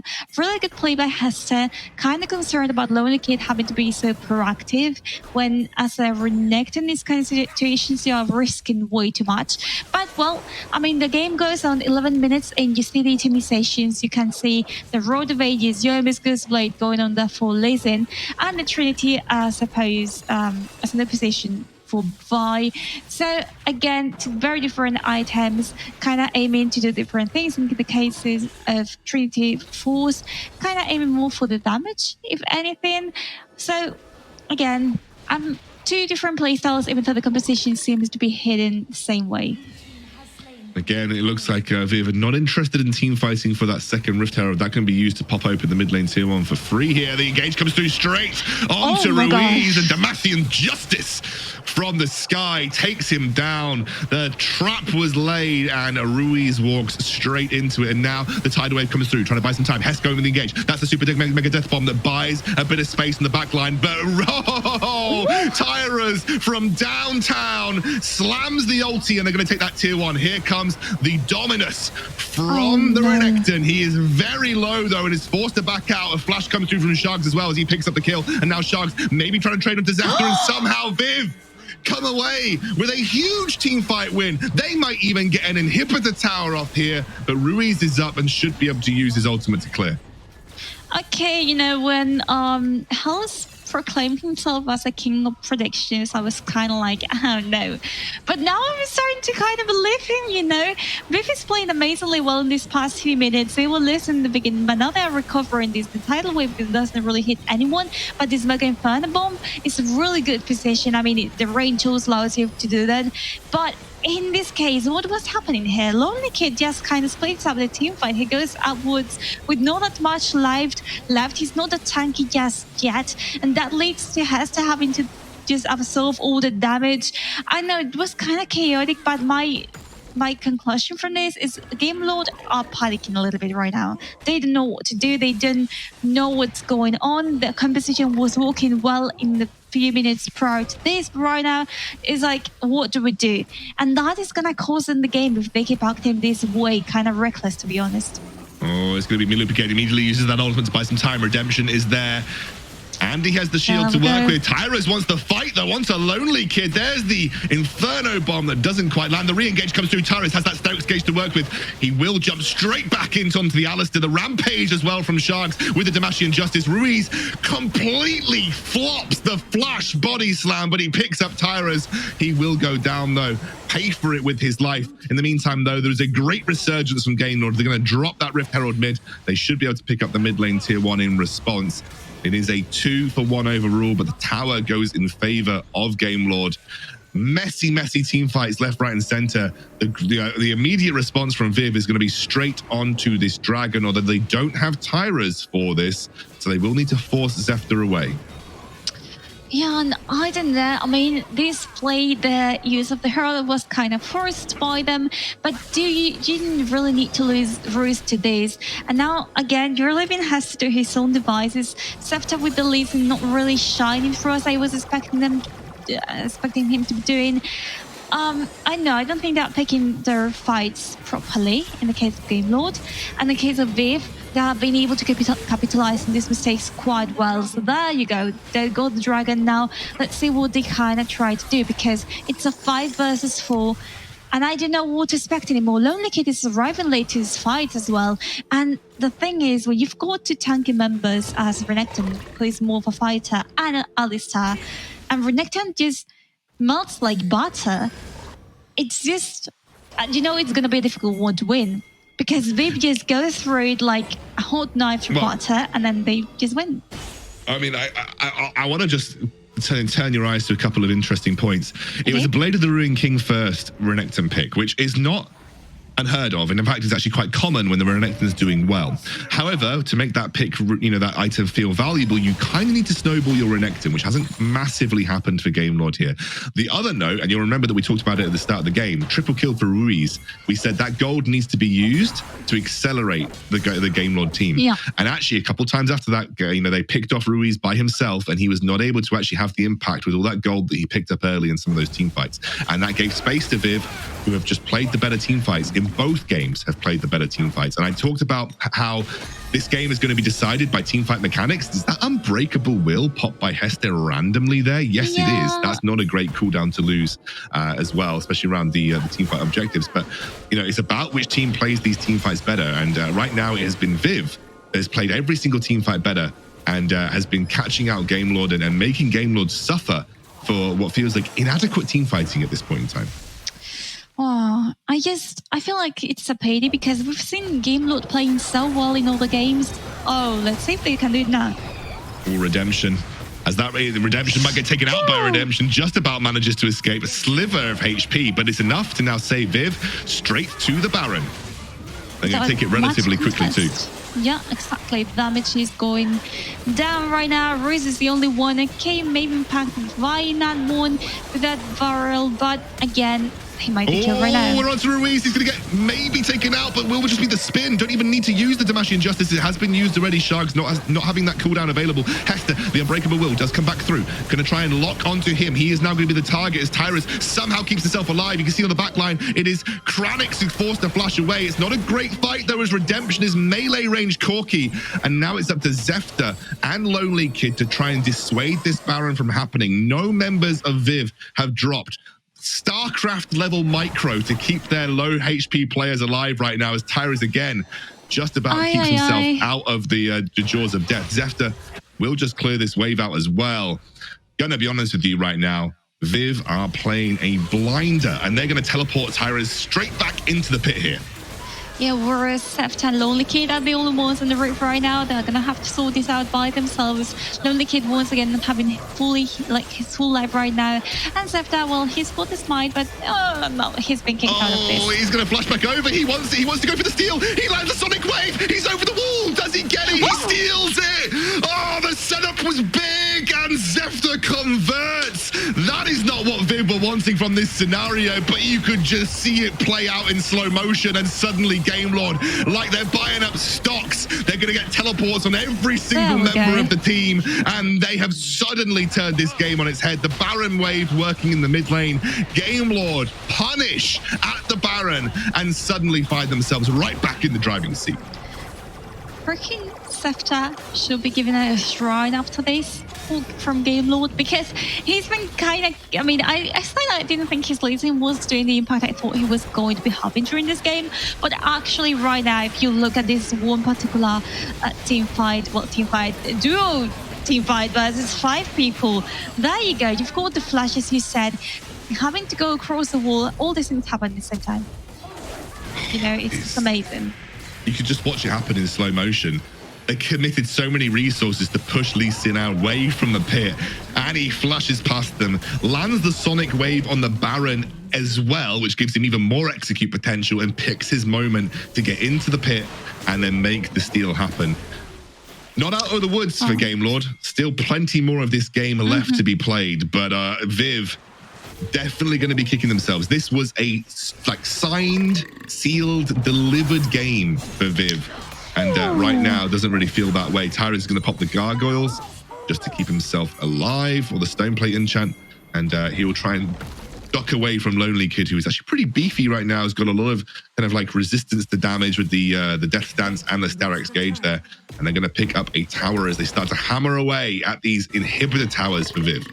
Also, lots of Starex Gauge right now for the heal and the shield, so let's see if that can help them at all upcoming in this next team fight. That is already now. Oh, the split is good from Ruiz here. Doesn't want to make this team fight happen though. They're just trying to slowly force their way onto these inhibitor towers. You can see that Kranix is just clearing waves mid as best he can. I think Baron has now dropped for GameLord, so that is a saving grace for VIV, if I'm completely honest with you, a massive saving grace. Although in the meantime, something that we didn't quite tag is that GameLord actually picked up the Elder Ocean. So they've got the Elder Dragon in their favor now as well. It is gonna give them a huge boost, but again, would that be enough? Like, I mean, GameLord, the mistakes that they were making were kind of saved by the Baron, but now it's like, are we back to the beginning of the game? I hope no. I hope not. I hope GameLord have learned the lesson, have learned what they need to give the resources, what they need to put the emphasis on, because otherwise they're going to be losing this game. The next Baron is spawning in about 30 seconds. VIV is already controlling the area. They got quite a little bit of vision around this, and GameLord in the meantime are going to be taking time to split push, which Scoundrel, I think it is a good idea, but let's see this, because they seem to be sieging the enemy base with 6 towers over the 4 that VIV has right now. So I think it could lead to a really interesting teamfight here if they know how to deal with it.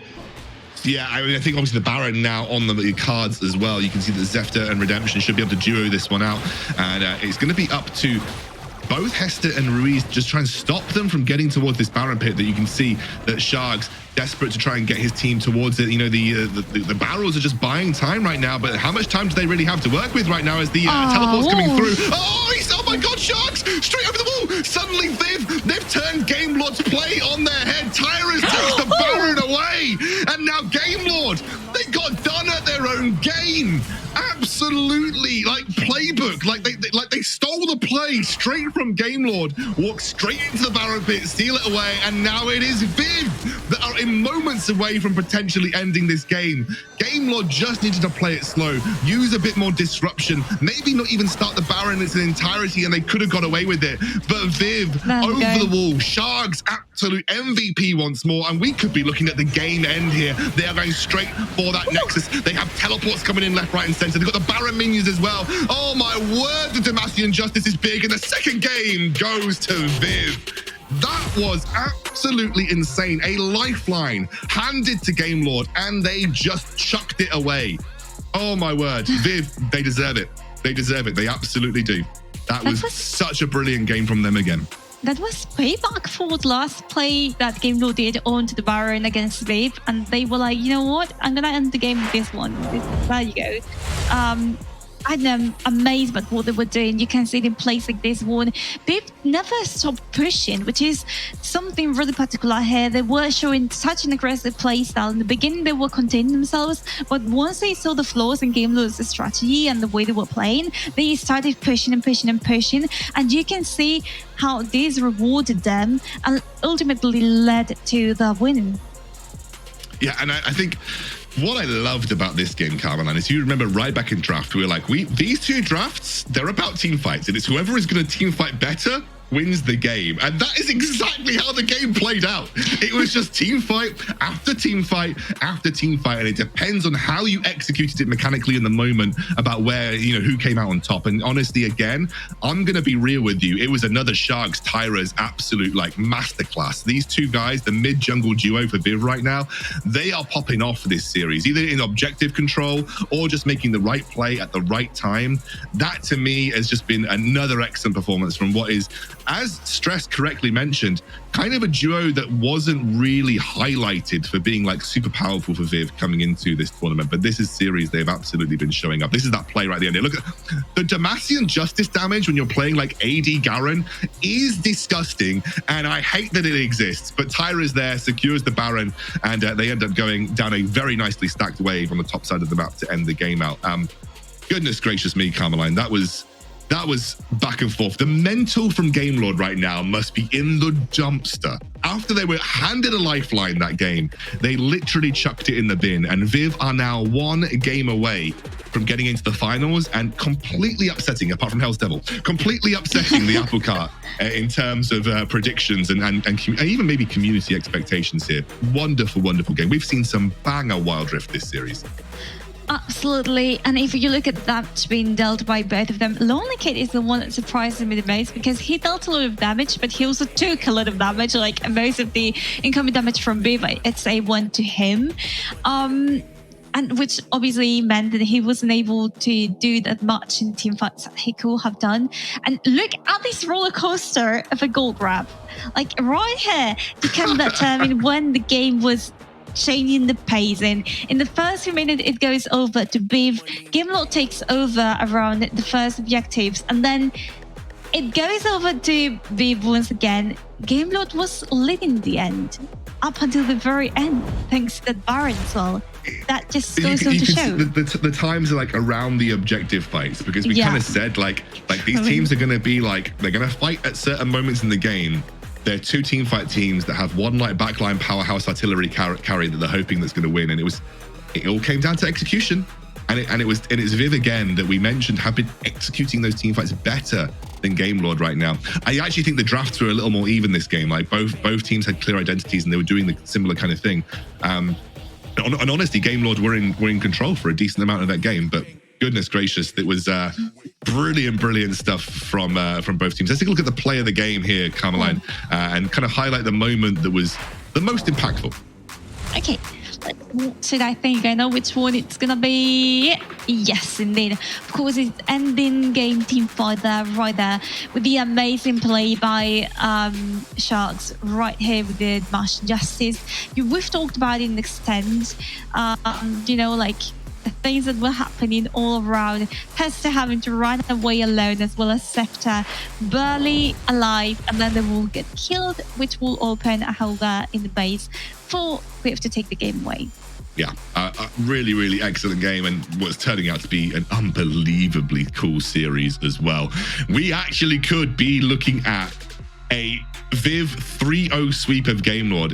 The Gamelord need to recover in every sense of the word heading into this third game of the series. Can they do what Rix did and pull off the reverse sweep, or is this VIV, the dark horses of the tournament, about to find themselves in the grand finals versus Rix tomorrow? And honestly, with the way they're playing, I wouldn't even be able to easily call it one way or the other right now, because it's just unbelievable gameplay. Guys, I need some time to calm down after what was two of the most ridiculous games I've ever seen in my life. Let's go to a short break. When we're back, we've got our third game of the series.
It's caster roulette here on the WREC. We've brought in Hells. He's coming in to cast this game of the series. Hells rubbing his hands together because he's one game away from being the only caster that got the predictions right.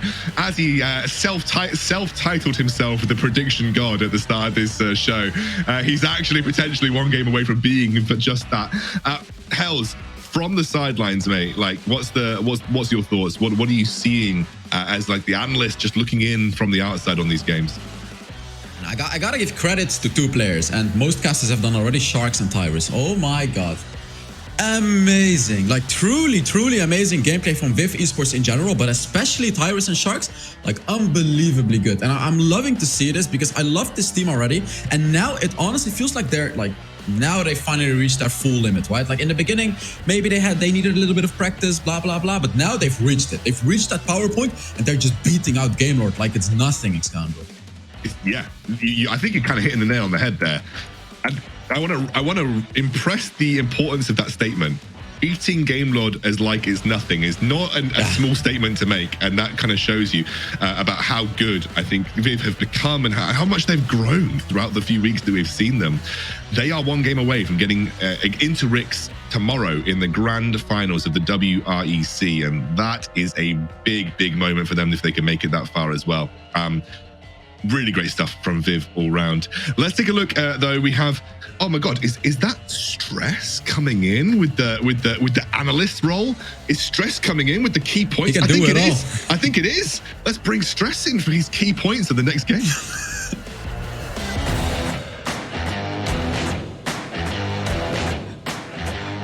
Much love to you guys. Here come my Diamond 2 key points for you. So I think, honestly, like we've said a lot about what VIV are doing really well. I want to focus in a bit on GameLord. Their draft, I think, was better in Game 2, but they're still stuck on this Corki, which we know Redemption's had it banned out for a while, but I feel like it's really hampering them in the draft. This time around, I know GameLord are going on to red side. I think you have to ban Ziggs, maybe even like accept that Corki is going to get banned out and drop it and play a different playstyle because it's just not working for GameLord. They're a little bit disjointed, and that's where I want to go on my second key point. Is GameLord have done something we haven't seen from them for many weeks, and that's overextend.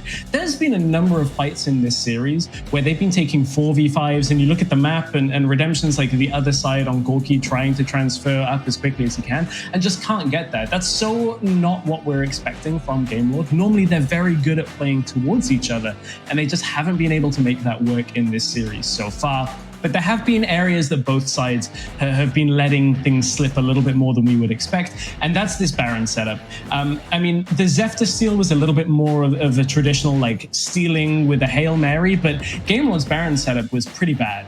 Leaving no damage on Baron and allowing everybody to just kind of run across, and Shags comes in, blasts the Corki, gets the Baron steal to work for VIV. I mean, this needs to be cleaner. There's a lot to fix in a very short amount of time for GameLord, and as we head into Game 3, I think it's got to start with an even more secure draft. I think GameLord need to be a little bit more proactive on the same page, maybe pick some easier team fighting setups for themselves and see if they can bounce back, because VIV are about to take the series 3-0 if it continues like this. Back to the casters, let's see whether it does end off this third game.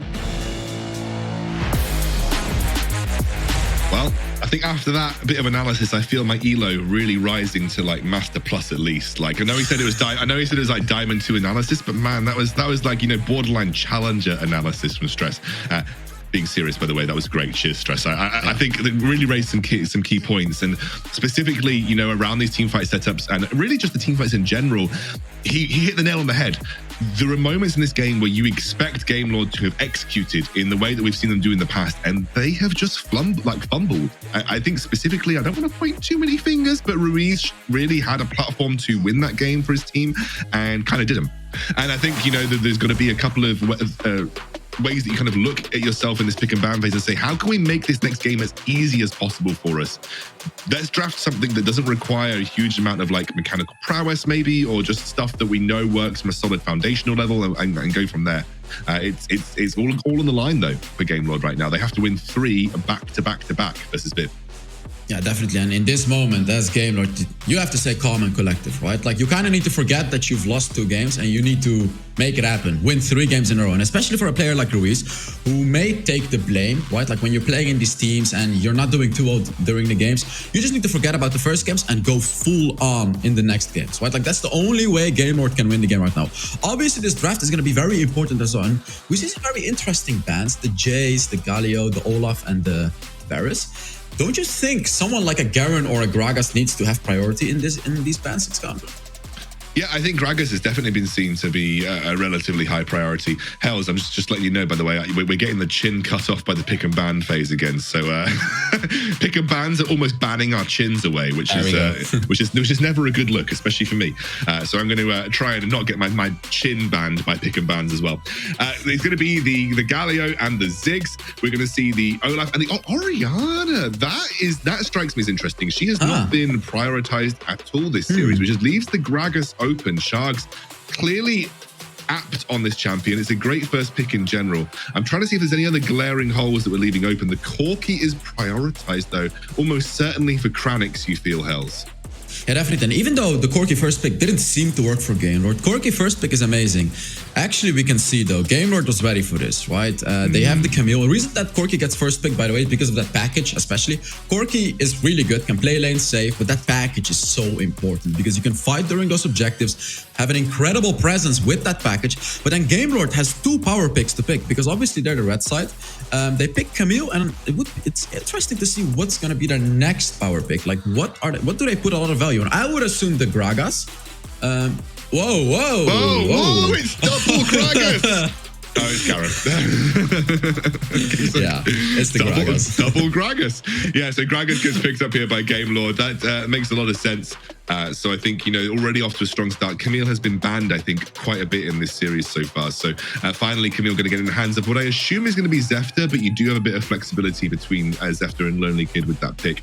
Immediately, though, they are going to go for the Nami, believing that it was so impactful in the previous game that they're going to bring that one again for Floor. He did hit some really good bubbles that game as well, actually. I think that there was some big moments for him in that sense. Imagine that Sharks could be having that Garen again. One thing that I really love about Sharks, Hells, and I don't know if you agree, the champion pool seems like endless. He feels unlimited. It feels like he plays anything to a really, really good level. I think that's a great sort of skill set to have for your mid laner right now. Yeah, and I want to talk about this draft from VIV Esports. I really like this combo of especially Garen and Nami, because obviously Nami with that ultimate can slow a lot of champions. And if you combine a Garen frontline with the Nami ultimate, everyone gets slowed and Garen spins around. He applies the Black Cleaver on everyone, he tanks up all the damage, and then all of the other champions follow up and destroy the composition of GameLord. Obviously, GameLord has a response to that, which is the Rakan. And I really love this Rakan pick as well, because that's one of those champions that kind of doesn't really care about being slowed, because he can dash around with his third ability and then go in, use his ult, etc., right? Like, GameLord really needs to be able to deny this potential that VIV Esports has with this composition, which is the Garen frontline and then the Nami follow-up, because that's a devastating duo. And we see GameLord banning out the Vi and the Set as well. They don't want any more engaged combined with the Nami, right? And VIV Esports seems to be banning out the Ahri. Feels like a target ban to me, Alexandro. It is. It's a Ruiz target ban, 100%. I mean, he's kind of been known for over a year of being like a really strong Ahri player. There was Vejos and there was Ruiz in terms of like the known Ahri players in the EU. So it's very much a target ban towards Ruiz in that sense. And Zed as well. Another good pick for Ruiz. They're not going to let him get his hands on that. I think, do you know what? I think they're seeing a weak link. I think, do you remember what Stress said at the start of the day? I love it when teams start to adapt and think about what they can do in the ban and phase and think about how they can kind of like prioritize against a certain person. It feels like VIV have kind of done that towards Ruiz a little bit this game and kind of making Ruiz feel uncomfortable because he has kind of been the guy that has been failing to kind of like convert. But it is a Rakan for Hest. You mentioned it, that's been banned against him the previous 2 games. It's also one of the picks that he stood out on over the course of the last series. So it's another comfortable pick for him with the engaged potential. Redemption gets the Kai'Sa for the first time in this game. It feels like GameLord are going back to a little more comfort here when their backs are against the ropes. They're saying, okay, let's pick what we know works. And that is exactly what they've done from this draft so far. Yeah, definitely. And I love this draft as well, right? The Kai'Sa as well doesn't really struggle against those types of engaging champions. Now the Lee Sin from VIV Esports instantly. Tyrus on the Lee Sin worked out. I remember he picked it one game, but I don't remember the result. But we're gonna have to see what he does with it today. But yeah, I want to talk about the Kai'Sa. Yet again, a great pick with that ultimate to reposition herself, with the third ability, the empowered one, when she becomes invisible, right? Like, these are the types of abilities that you need against that composition of VIV Esports. Because if you're just standing there and you're getting slowed and you're getting destroyed by the Garen, ooh, and an Akali as well. Yet again, I love this Kai'Sa pick right here.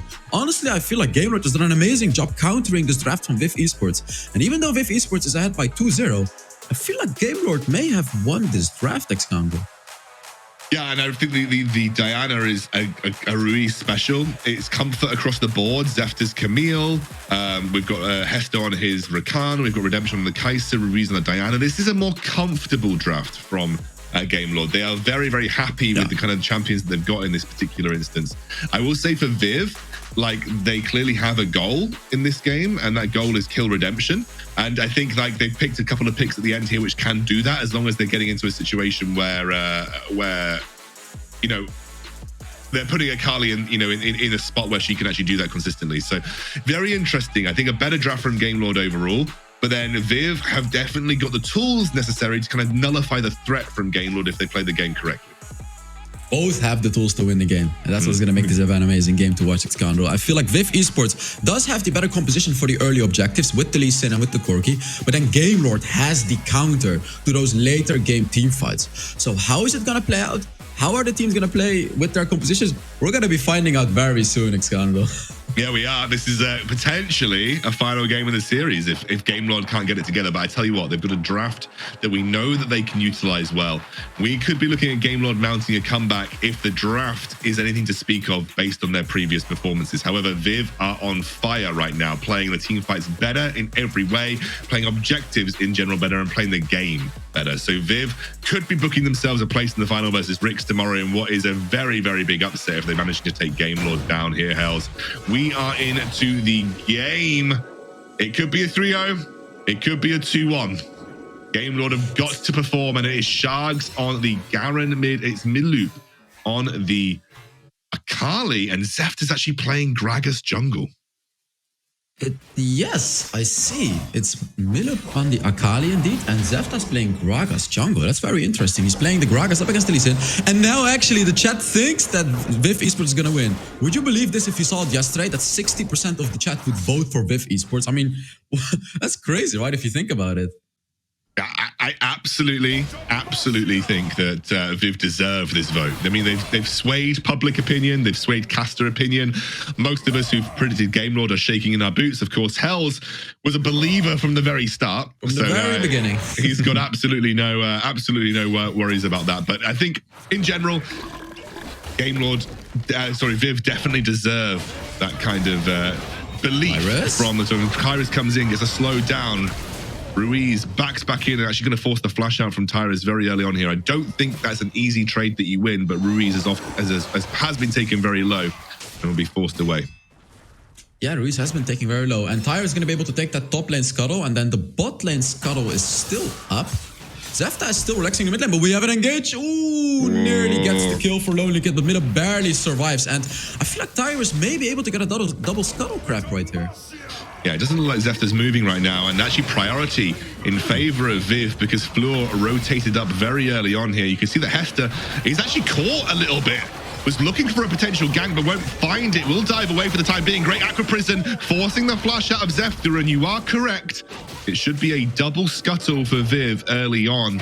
Bit of a misplay from Game Lord overall, despite having a relatively solid trade for themselves in the mid lane.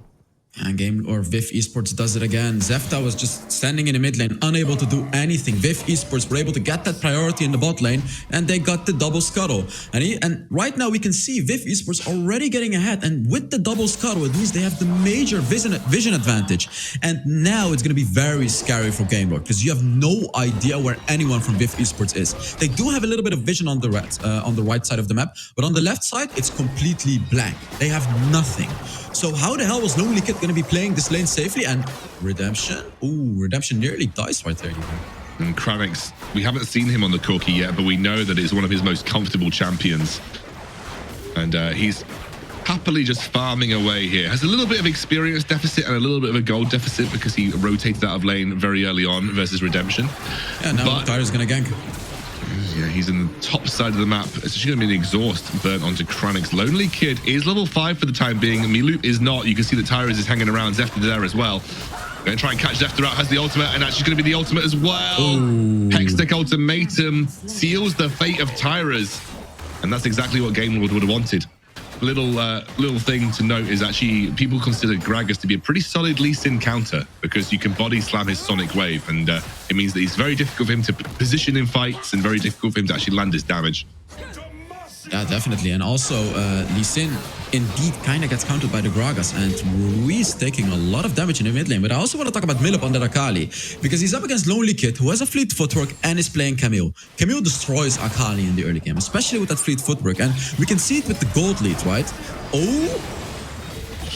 Don't think they're going to commit to the engage here, Sharks. Probably a little too healthy for that to be the case. And I completely agree with you. Akali also didn't go fleet footwork herself. She went for the Conqueror.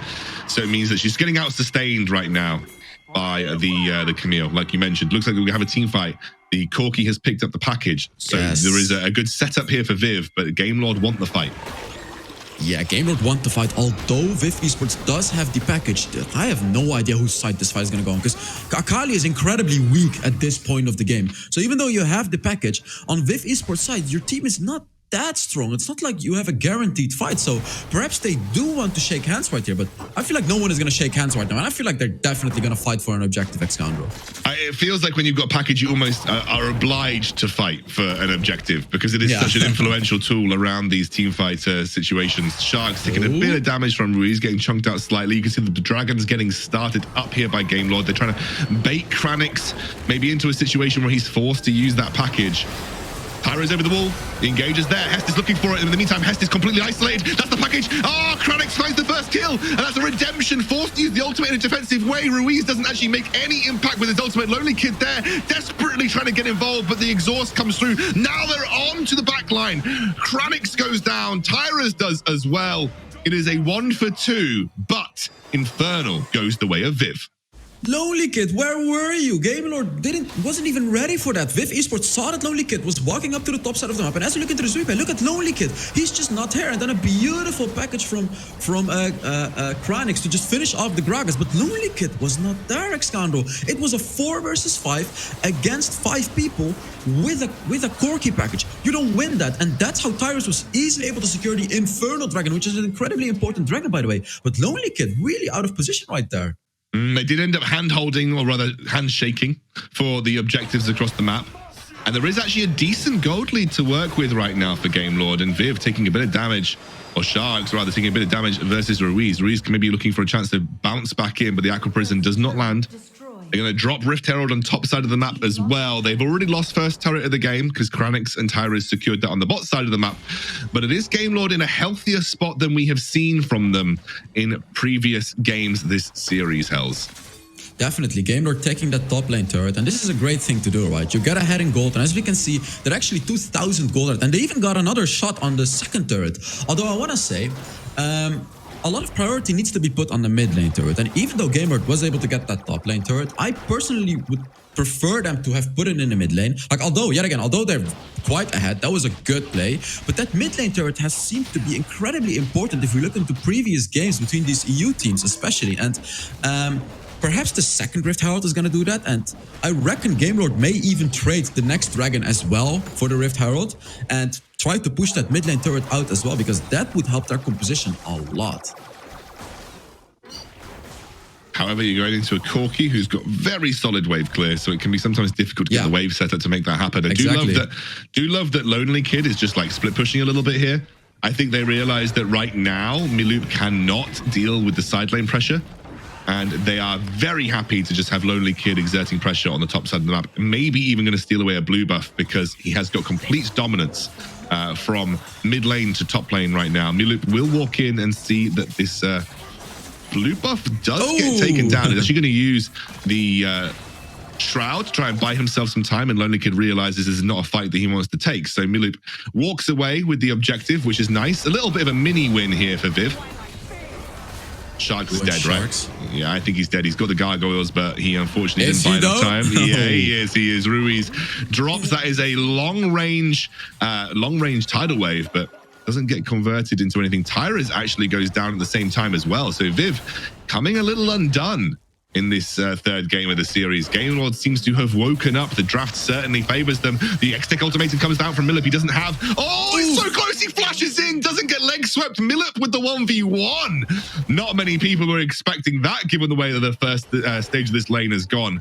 And Viv just finding a little light in the tunnel here versus Game Lord.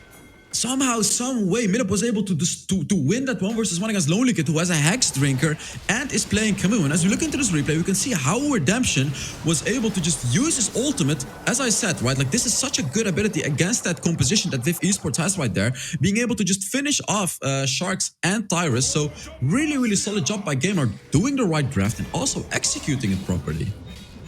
I think if you're honestly, if you're Viv, I think you need to see the impact of Hest's Rakan. I think it's been instrumental in almost every fight they've played, and I think there's a reason it was getting banned previously. Picks it and has immediate impact on it in the series. Tried to look for the engage of the grand entrance there, but couldn't quite find it, as we now have the Mountain Drake spawning. Kranix has got the package once more. Can Viv start another objective and take this one? Yeah, Kranix is not that strong with the money, but then engage is gonna happen. Oh, Sharks just face checks there. I mean, that to me was a little interesting. I mean, where else would Game Lord be if not in that brush? Wow, yeah, and even though Kranix does have the package, he's not that strong. Oh, Tyrus just gets blown up there. Again, it's Hest. Looking for the fight. It's now Milip coming in. He has the second charge of his ultimate. Will execute Hest here. Gets immediately exhausted into the Hextech ultimatum. Will get downed for it in the meantime. Zefta goes down too. It's a 2-for-2 overall right now. Dragon's still available, but I think that Sharks, his HP, will force them to back away a little bit. They're going to start up that Mountain Drake, but it is no junglers. There's no junglers, but it's mid lane that's being threatened right now by Viv. And it's totally worth to take the mid lane turret, but Gamer is not going to give it. Oh, they're going in. They're trying to find the engage here. The flash comes through from Sharks. The silence is there as well. Immediately pops that stone plate to buy some time. That dragon's still getting taken by Lonely Kid. And you can see Tyrus walking over to it. He's going to reset it just in time, though. And the low HP bars are enough, I think, maybe to ward Viv away from this. Tyrus, you need to be a little careful, mate. You do not have the HP in your team to support this kind of engage, I don't think. Yeah, definitely. Redemption and Kranix both on half HP. The problem that Game Lord has, however, is that VIV Esports has the Nami. Oh, a little bit of anti-synergy, but he finds the flash engage. The charm is there, and they will find the execute onto the backline as Floor goes down. Tyrus still has the HP, but they were stood on a ward, and the ward set up the victory there for Game Lord. Nice little engage, and again, Hester, in my opinion, MVP in this scenario, played that excellently, and they're not going to let them get away with Rift Herald for free either, as you can see here. Yeah, Hester hitting a 4-man ultimate, followed up by Zefta's ultimate, but we have even more action happening right there. I think Sharks will just be backed away. You gotta ban that, Rakan, mate. Hester has been influential to the nth degree. I mean, this has been Hester versus the world and the way that he's set up some of these engages, and I think Game Lord may be looking to come back in this series right now. Yeah, definitely Game Lord is definitely looking to come back into the series. And as we see, first we're looking into this replay, and this was the big moment. The explosive casket coming through from Zefta, and then Hester going in with the ultimate, hitting 4 people at the same time, and then it's just done deal for VIV Esports. And yeah, and Game Lord got the objective, and the Rift Herald is still up. And Sharks just not fed enough to deal with the Camille. Always going to get outscaled in the side lane here is the Garen, and it will be a 1v1 found by Lonely Kid. Viv starting to come apart at the seams a little bit. Game Lord have found their groove with a very comfortable draft. And that seems to have been the name of the game here. Just sort that draft out, sort the foundations of your game out. And Game Lord are looking like their old self just a little bit. Not as dominant maybe as we've seen some of the games, but definitely in control here. As you can see, Milu maybe has that second charge of his ultimate. Maybe, yeah, okay, never mind. I think he could end up getting the kill. And will make up for it with what was a very interesting flash. I think he was maybe predicting a hook shot there. Honestly, incredible that Milip has been able to kill Lonely Kid in a solo 1v1. Like, Akari against Camille is definitely not easy to just kill for free, because Camille can very easily run away, but Game Lord... Oh, it's the kick. Tyrus goes for a little insect play there. The Demacian Justice not low enough HP, and Ruiz finds an excellent follow-up with his ulti. That's low HP bars across the board, and Ruiz finds a huge triple kill. Criticisms have been levied towards him. Zefta gets the flash body slam, and Game Lord are now in control of this third game in the series. Ruiz stepping up when his team needs it. And this is exactly what GameWorld was supposed to do with their composition. Ruiz as well on the Diana, starting to come online after that Rod of Ages, and then the Death Cap. Just now it's kind of over for VIV Esports. What are you supposed to do as VIV Esports? Milup could potentially carry the game as an Akali. We all know Akali can do it. But Sharks on the Garen is going to be struggling a lot against this composition of GameLord, because up against Akaisa, who deals percentage HP damage with her passive, and then the Camille, who also deals true damage, you cannot tank up for super long at Scoundrel. And as we look into this replay as well, beautiful ultimate by Nami, but yet again, Redemption repositioning himself, being calm and collective, Heste going in with the ultimate, and then Diana going in as well. You just cannot kill Redemption with this composition. The Kaisa can just use her ultimate, run away, and there it goes. Like, there goes all of your engage. Lee Sin has used all of his abilities. It's done, deal. And then GameLord following it up perfectly, and now they're pushing in with the Baron as well. I think this is, as you said, a tough comeback for VIV. If they want to make that happen, we're going to see a Rift Herald dropped mid with the Baron. This could be a one and done push. With a nice isolation onto Sharks once more. He's been the target so many times. He has a big shield coming through from the Sterex, but he will get dropped. But it's pulled back in by Ruiz. Will eventually find the kill. Milup is here, but it's a little too late for him as Redemption strives forward with the double kill. It looked a little bit shaky here and there for GameLord, but realistically, they were too far ahead, I think, to lose at this point. They're going to push in with the Baron, looking for the final push of the game. That is a brilliant engage. Hextech Ultimatum still working through the stasis. They're going to take Tyra's down as well, and this will be GameLord coming back in the series 2-1. And VIV now have to recollect, recoup, and go again if they want to take that win and get versus Rix. Game is over. 14 minutes. Who would have thought GameLord absolutely dominated VIV Esports? I mean, I talked about the draft being in GameLord's favor, but this was incredible, Xcondo. And as you said, it feels like now finally GameLord has picked up the pace again, right? Like, they don't care about 0-2. They picked up the pace again, and they dominated this third game. And as you look into some of these replays as well, this was the fight where I felt like GameLord screwed up a little bit, because Lonely Kid was not there, and they actually lost a very important dragon. But after this, it was just all GameLord, Xcondo. I'm gonna be honest with you, this whole game for me was Hest. Hester on the Rakan, you can see why this is getting banned against him. Just time after time after time, beautiful setups on the engages, and just finding those initial windows for GameLord to work with. You know, obviously Milup takes them down at the end here, but it's still team fights that GameLord are just winning off the back of those Hest engages. Zeph, they're able to follow up, and Ruiz as well. Again, look at this. Again, look at this flash. This flash charm from Hester. Just so beautiful from him, and honestly, VIV not able to cope with that hard engage potential.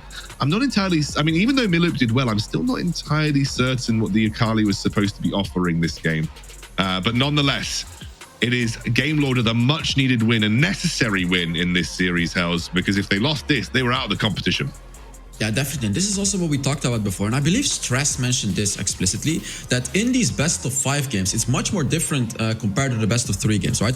If this was a best of 3, VIV would have just taken it. But now GameLord seems to have picked up the pace with the draft, and now they're drafting very, very well. And if they can keep this up, they could do a reverse sweep. And that's the power of a best of 5, right? Like, if you have the stronger, more experienced team, sure, they may lose 1 or 2 games, but in the longer run, they have a much better chance, because if they pick up the draft, they know what to ban, know what to pick, GameLord may as well take this in a 3-2 victory, Xcondo.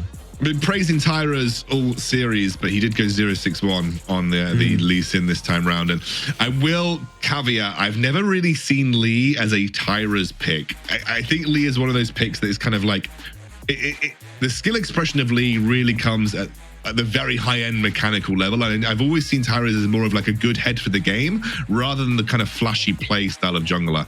And I think for him, I feel he's much better suited to the likes of the Vi's and the Nunus and the Pantheons, where you don't need to think about as much about the players you're making, rather about how you're making it, or where you're making it, or why you're making it. And that's where I've always seen Tyra as his strength.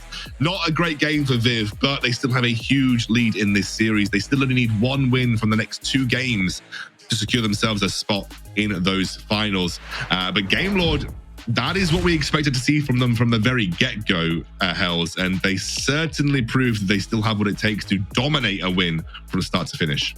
Yeah, definitely. And this is going to make the next games even more interesting, right? Like, is GameLord going to keep it up? Or is VIV Esports going to come with some crazy surprise picks as well? Because they kind of have to. Because now GameLord figured them out, right? They kind of figured out how VIV Esports is winning these drafts constantly. And now VIV Esports needs to come with something new, right? You cannot put Sharks on Garen again. Like, sure, it's good, but GameLord is going to have counters for it, like they had in this game. You have to come with some other picks. And it's going to be interesting to see how VIV Esports approaches the next drafts.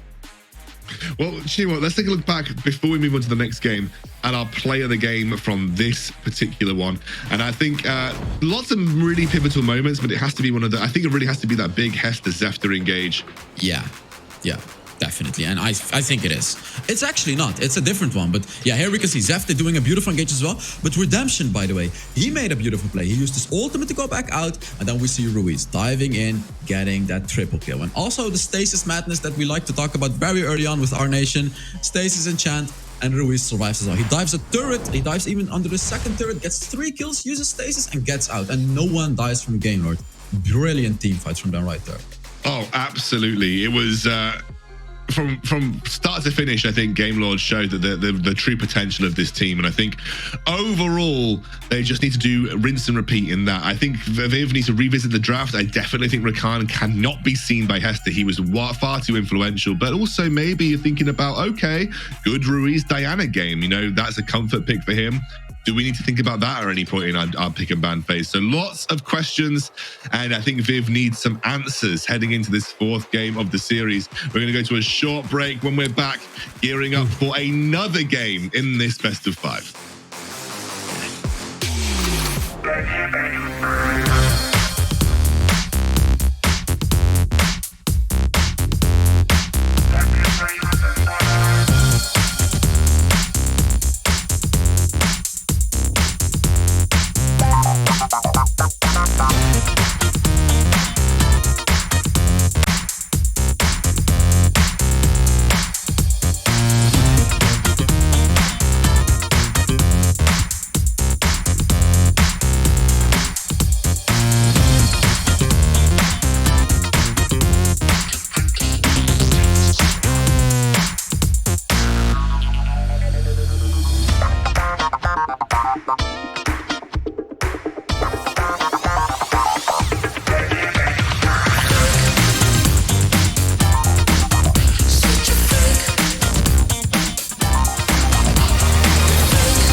Frozen over, stuck in time, out of breath in my mind. Is this how it will be when you promise this, you and me?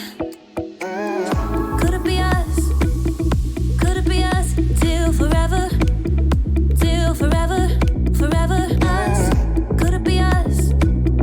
Could it be us till forever? Till forever.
You ready?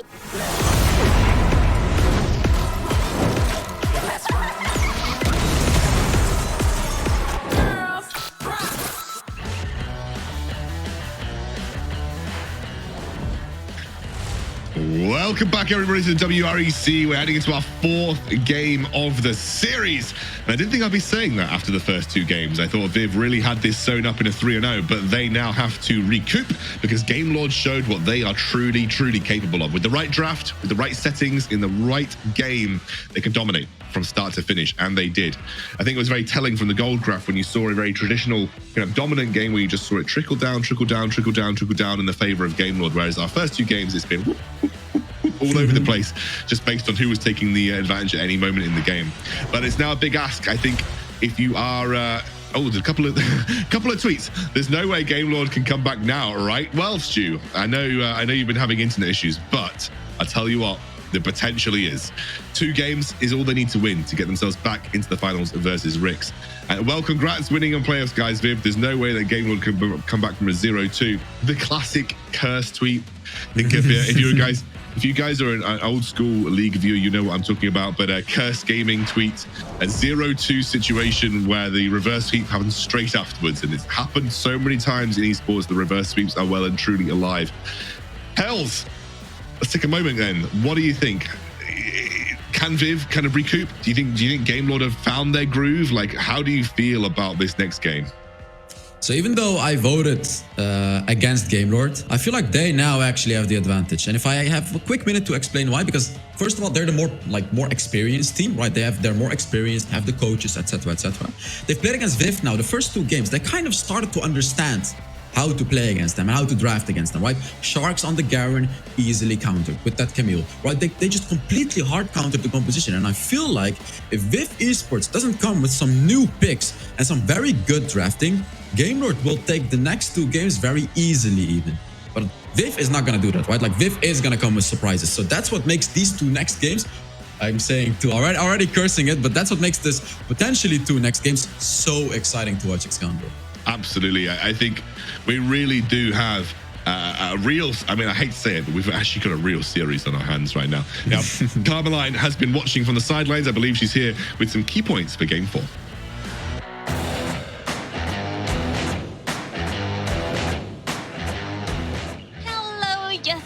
am here.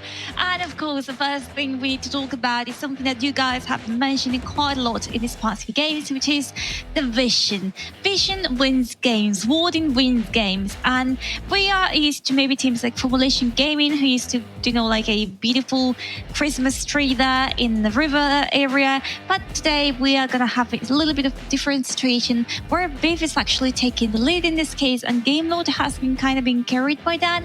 So hopefully we'll see them step out the game when it comes to the vision, because once again, it's really important.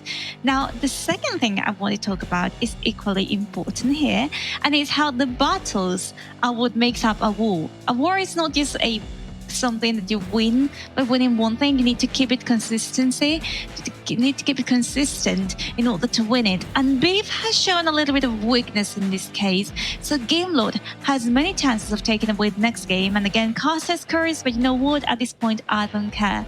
And finally, of course, we'll have to talk about one of the players that for me has been the star of this game, who will be Riz. Riz has finally awakened. The Riz that we know from Team Kaiser, the Riz that we've been seeing playing for Game Lord, had been sleeping for these past 2 games. It seemed like he was not doing much. He was even losing, kind of fading at times. But hey, he's come back better than ever. So hopefully we'll see him taking at least one more game out of VIV to get to that best of 5 series. So for now, these are my key points. So thank you very much, and I'll see you later, you guys. Back to casters. Thank you so much, Caroline. And yeah, I agree. Ruiz did come online a little bit in that game. I do think off the back of Hester, though, Hester was unbelievable on the Rakan. I think a lot is going to be told in this pick and ban phase when we get into it. Guys, who will win? Who will win? Is that vote going to get flippy-floppied? Is it still a VIV favored Twitch chat, or are we going to see things shift up on the next vote? That's what I'm kind of interested in. Public sentiment. generally tends to go against the games so far. Every time they've voted Game Lord, it's been Viv. Every time they've voted Viv, it's been Game Lord. So guys, just so you know, whoever you vote is you're clearly cursing them. Pick and bans, hells. Let's see where we are. Oh. I'm gonna make sure my chin. I don't want to ban my chin again, so I'm just gonna make sure I'm not getting my chin banned away. All right, man. This is going to be probably the most interesting draft we have ever seen in this whole series, besides the one that we're going to see in the grand finals. But this is going to be amazing. And yet again, Olaf is just constantly getting banned. Teams just really don't want to deal with it. VIV has to ban Rakan, right? Yeah, there it is. Exactly. Like, they have to. After that performance from Heste, as you mentioned, there's no way you leave the Rakan open, right?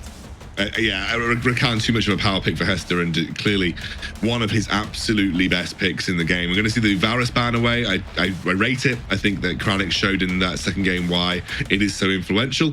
Do you know what's really interesting? I don't think we've seen Fiora banned this series. Neither do I think we've seen Fiora picked. And I think she's the most pick ban champion in our entire competition. Yeah, these two teams don't really care for her, which is super interesting because I really thought that Fiora would be seeing a little more priority here. Yeah, definitely. And honestly, I wouldn't be able to answer you to why. It just seems like both these teams don't like to play Fiora. I mean, we saw in the recent games, right? Like, Fiora is not that strong as we thought. She had a 100% pick and ban rate, but she doesn't seem that strong. Like, the meta is constantly shifting around, especially in EU right now. And like, it just doesn't feel that strong anymore, right? Ziggs wasn't a priority pick in the beginning. Now he's an insta-ban. Same with Rakan. Wasn't always a priority pick. Now it's an insta-ban. And Camille ban makes sense from VIV Esports. It seems like VIV wants to prepare for the Garen again, Xando. They're banning away the Camille. They're banning away the Rakan. This opens up Garen again. Yeah, I'm really wondering what Game Lord choose to prioritize here. It's going to be the Gragas. Flexible, I think, has been a pretty influential pick overall. I don't think that Ruiz had the best game on it, but it could definitely go in the hands of Zefter again, who I thought was very influential on the Gragas. Immediately, though, we are going to see the set locked in. Something for probably Miloop in the top side of the map, but obviously we know that it can be flexed over to Sharks as well. And it is the Galio, which was banned previously. Yeah, Galio, incredibly strong champion, and we saw Fluor play it as well. Honestly, it didn't feel like he was doing too good because he was like 0-3 in the first game and really struggling a lot against Game Lord. But obviously had late game presence with the ultimate and picking it up against a full AP champion like the Gragas as well. You know, the ultimate provides a lot of value because it gives a magic shield to everyone you jump on, and obviously he works very well against those mage melee champions like the Gragas too. And we see a Darius pick come through from Game Lord, and that's very likely going to be a Darius on Lonely Kid. We saw him play the Darius, incredibly good. But what is VIV Esports going to respond to it? Are they going to pick the Garen into this? Garen's still okay, I think, into both Gragas and Darius, so I think it's like a relatively solid pick. Vayne comes, I think, in anticipation maybe of the Garen here. The Vayne comes through because they think that Garen is a clearly, I think, a good response to the Darius and the Gragas. And they're saying, go on then. We know that we've got a pick here that can deal with the Garen incredibly well. And now that's kind of thrown a bit of a spanner maybe in the works for VIV. No way, yeah, exactly. No way they pick Garen anymore, but I feel it's a bit dangerous to pick that Vayne very early on. We talked about Gamer doing a really good draft in the third game, but picking Vayne up as your third champion, and sure, Vayne is good against Sett, and Vayne can struggle a little bit against Galio, even though Galio is a melee champion, but Orianna, that's one of those champions that can very easily deal with the Vayne. So it's going to be very interesting to see how VIV Esports is going to be picking champions up against that Vayne, because obviously when you're up against that Vayne, you really have to focus your picks against that champion, right? Because if you don't do it, whatever you counter, Vayne is going to 1 versus 9, right? Like, Vayne is just going to destroy everyone in the late game. So let's see. VIV actually bans out the Nami because they don't want the Nami to be paired with the Vayne, but I feel Vayne could be paired with a potential Yuumi and with a potential Lulu Xcandro. Lulu, definitely on the cards. There is obviously a Janna, which can still work, I think, in this situation. Orianna, to me, is almost certainly going bot because you want to bully the Vayne as much as possible. You want to make it difficult for the Vayne in lane. So I think for me, Orianna almost certainly going down to the bot lane for Kranix. I wouldn't be surprised to see a Lulu ban, like you said. Yuumi, and then it leaves Yuumi and Janna, who I think are like a little worse to pair up with the Vayne. Oh, my chin's getting banned again, guys. Okay, the Yuumi does get banned, so that does leave Lulu open. Maybe Lulu not as much of a threat as VIV or Game Lord maybe hope it's going to be. Game Lord though targeting out the champion pool from Tyra is just a little bit here with the VIV ban as well. Yeah, and the thing that you have to think about though, when you pick a champion like Lulu and Janna, these are champions that are not as good as at ganking as Braum, Alistar, Rakan, etc. are, right? And we've seen Fleur and Hesta, both of them constantly roaming around, constantly ganking. So picking a champion like a Lulu, although providing a lot of value to the Vayne, it doesn't allow you to do that aggressive play anymore. So sure, you have that late game hard carry potential, but in the early game, you're going to be struggling against Fleur, who's going to be constantly roaming around on that Galio. So it's going to be very interesting to see what Game Lord is going to be prioritizing in this draft. Whether it's going to be the Enchanter support or yet again interesting. An engaging support. That is interesting. Wasn't banned away because of the focus on supports. It is a comfort pick for Ruiz, and they have just picked it up, I guess, in an effort to deny Ruiz from something that he's extremely comfortable on. It also gives maybe some single target lockdown pressure onto something like the Vayne if you're able to land the charm. Does make this comp pretty AP heavy though. So Zed comes through as an immediate response. That was banned as well previously. So Zed is there. And now we're looking, I think, just for Hesta, who might go for something, like you said, like the Lulu in this situation. Though I think you lose lane really hard to the Orianna if you're Lulu Vayne. So you just have to be a little careful in your sort of early laning phase, I'd say.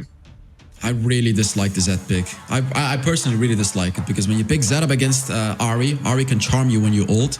Yeah, there it is. We see like no Enchanter support. He goes for the Alistar anyways. But talking about the Zed, not good against Set, because Set is good against burst damage. He just uses his second ability and destroys the Zed as well. Then Galio as well uses his second ability, reduces the damage. Orianna has a shield, and then she's gonna have stasis as well. I don't see the idea behind the Zed right here from Game Lord. Sure, Zed can roam around and get some kills, get the Vayne into the late game, but it's going to be interesting to see how he plays it out against those champions that generally tend to do pretty well. Oh, and we see another Kha'Zix pick, Xscoundrel. Oh, that is interesting. You don't quite have the same kind of separating comp that you had previously, but Tyra's just comfortable to go on to the Kha'Zix in this situation, maybe thinking there's going to be a bit more like split comps, maybe just thinking that if I could just get my hands on Vayne, then I've done my job. Interesting builds and comps here from both sides. Yeah. Game Lord I felt like a really good start of the draft. I agree that Zed does come out as a little interesting in this scenario. And then Viv have just gone for a strong team fighting comp once more with, I assume that's going to be Galio support alongside the Orianna as well. So what do you make? Who do you think has the edge in this fourth game here then, Hells? So yeah, I talked about being unpredictable in draft, and I feel like Viv did a great job. So I'm gonna be going with Viv this time. Last time I went for Game Lord, but I feel like Viv has the better draft right here, Xscoundrel. Just think the Orianna might be a pain point for Game Lord if they can't isolate her easily as the game progresses. But of course, when you've got a Vayne, you always have a single win condition attached to a champion. Yeah. So of course, Vayne can definitely prove to be a problem for Viv as they go through. But of course, Viv now coming off the back of a loss, need to reset, need to come back to this game with fresh minds, fresh faces, and try and take Game Lord on, because Viv are just this close from booking their place in the grand final versus RIC's GG. Otherwise, you might see Game Lord with a reverse sweep on their hands, going into a fifth game of the series where everything is level and we are down to an essential best of one to get through to those finals. Has been an amazing series so far, Hells.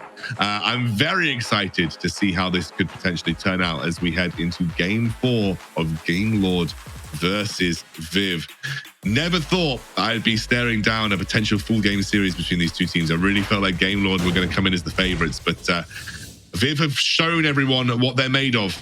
Even if they end up losing, I think most people will start to have Viv as a very high priority in terms of stock when it comes to European Wild Rift teams. Yeah, definitely. And we talked about the Zed, but it's Ruiz on Zed, right? That's a bit different than your average Zed, because Ruiz is the best Zed that I've ever seen, right? He's going to make it work. Regardless of what he's against, he's just going to make it work. It's basically the same as Vegas, right? He's played Zed against those rough competitions as well. 50-50, by the way, Xscoundrel. Oh my God. Okay, chat can't curse because there is literally no curse now. So chat has not cursed. Yeah, good job, chat. Now we can actually watch and enjoy the game. We don't know who's actually going to win because it's a 50-50. And right here, VIV Esports has to win this bot lane, right? They have the Galio with the first ability poking. They have the Orianna. There we see, right? Like, this is exactly how VIV can play out this lane. But we haven't engaged. Oh, they're going in. That's the exhaust already onto the Vayne. Flora's taking a little bit of damage here. Kranik's doing what he can to try and zone away. Sharks up against Ruiz in this mid lane too, and of course Ruiz knows everything there is to know about Ahri, so Exactly. That's the only danger that you have against the Vayne, right? Like I said, VIV Esports is supposed to win this bot lane because they have more pressure. But then that's the problem that you have. The condemn ability from Vayne, stunning you against that wall for 1.5 seconds, that can win the fight at any time of the game. And it only gets stronger and stronger and stronger later on we get into this game. As Xcandro mentioned, in the late game, you have a single win condition just in one champion, which is the Vayne. And Redemption is one of those players that can definitely pull it off. And yeah, Ruiz playing a bit in the backhand, but obviously that's what happens against an Ahri. But no real major aggression yet, Xcandro. No, keeping it quite chill for the time being here. I think both teams realizing what is at stake in this series, a chance to get into the grand finals of the WREC. And that'll be up against RICS tomorrow, best of 5 as well. Milup gets pulled in by Zefter here. Zefter actually going to force the flash from Milup very early on, despite the fact that we did have Fleur waiting in the wings, but he was a little lower in level, realized that maybe it was not the fight to take. Yeah, Fleur was ready indeed, but Milup still didn't want to take that fight. And right now I feel like Fleur is going to be getting behind because he rotated and he didn't get anything rotating. He's still rotating, by the way. The danger of roaming around like Fleur is doing, if you don't get a kill or an assist out of it, you're going to be getting behind of the enemy support if he stays in lane, which Heste did. And as we can see, Heste did reach level 4 much faster than Fleur, but Fleur, oh, they're both looking for something. They're both. Heste is shown on a ward and Fleur is not. So the element of surprise technically with Fleur there, but not going to come away with anything. And as you mentioned, he's just going to roam back down towards the bottom side of the map. Probably not too bothered because it is accelerating the Orianna. The more he's out of lane, the more so... Oh, there's a pause. We have not had a pause all series. Maybe just going to wait for him. I would imagine like a bit of lag or something. Players just need to make sure that they are 100% in the driving seat for this series. Yeah, definitely. And very likely there is lag or something. And I'm sure we'll hear very soon what's happening. Yeah, it's great that a game can get paused, right? Like if a team gets some issues or some trouble with some lag or etc., they just pause the game until it gets resolved so we can get a fair and square match. So yeah, I like it. But looks like we should be... we're just resetting the game, apparently. Got a bit of a problem. There might have been a lag, I think. So just going to get themselves back into game so they're ready to play. And you're right. You know, when we have a game of this level of stakes, you just need to make sure you're in the right headspace. Your game is playing exactly how you want it. Even the slightest bit of MS change can kind of put you off kilter. And for this kind of level of play, you don't want to let that happen. So been relatively even in the early game here. Obviously, both teams have scaling elements. Let's talk about what we're expecting to see over the next few minutes. I mean, obviously, neither team are particularly super strong team fighters at the start of the game.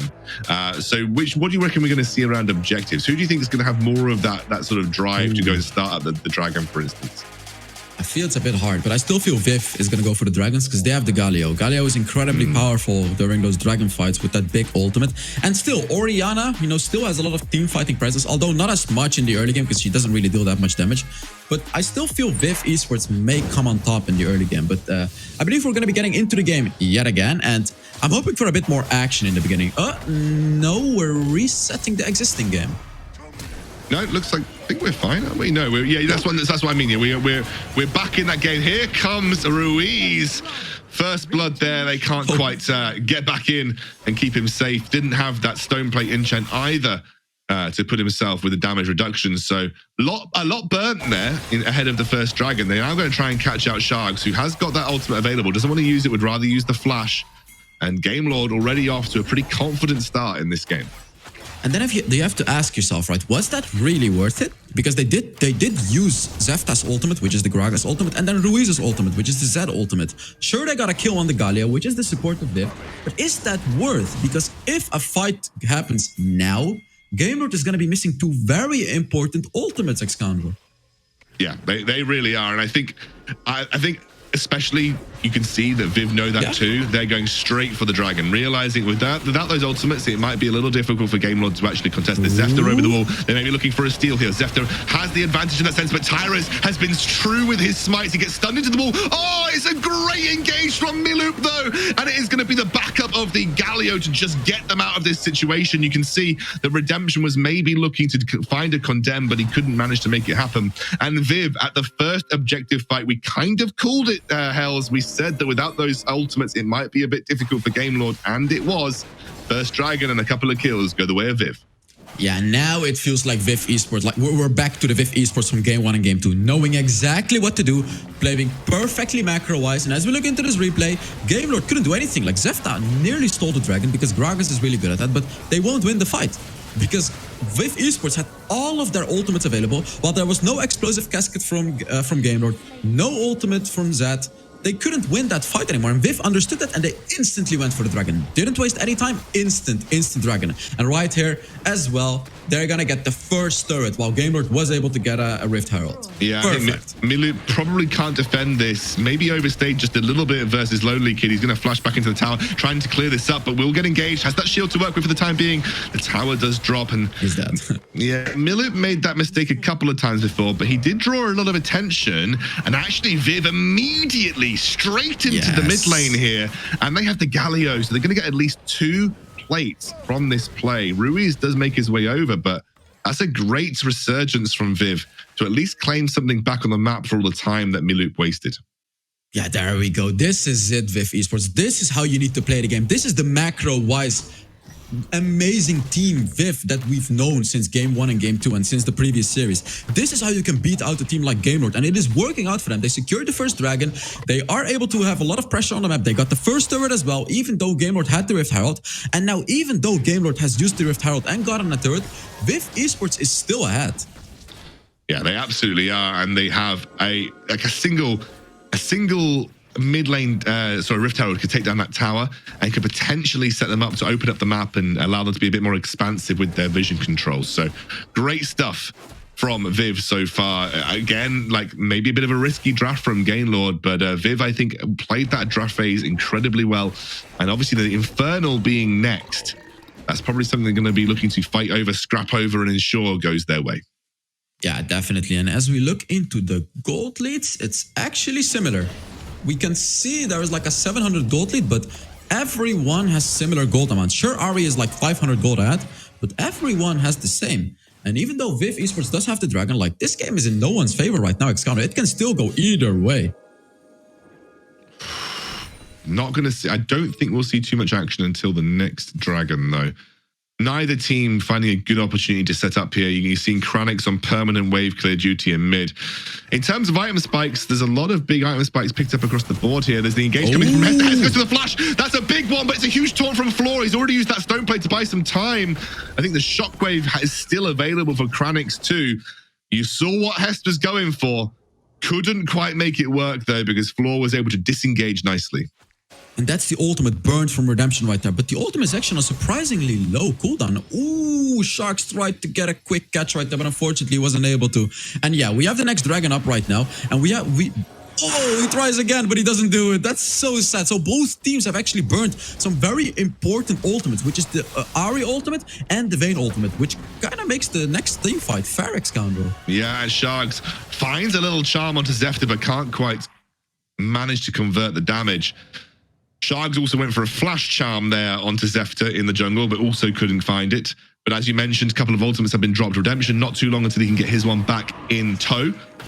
Going to start up that Dragon just by the courtesy of a barrel coming out from Zefta. Ruiz tries to go in onto Sharks. Sharks doesn't yet to have that stasis. Actually finds a charm for the time being. He's very, very low, but he doesn't go down. And that's going to be a start of the fight that goes in favor of VIV. It's actually the stasis that comes out from Ruiz for the time being. There's a condemn there as Floor gets dunked down. It's going to be 1-for-1 trade overall, but now it's Lonely Kid with those ultimates. A red team double kill for miLoop, who gets away with it. And it is a blue team double kill overall. That is Gainlord that absolutely dominate that fight, because Sharks caught sleeping in the mid lane without his ultimate. He gets taken down by Ruiz.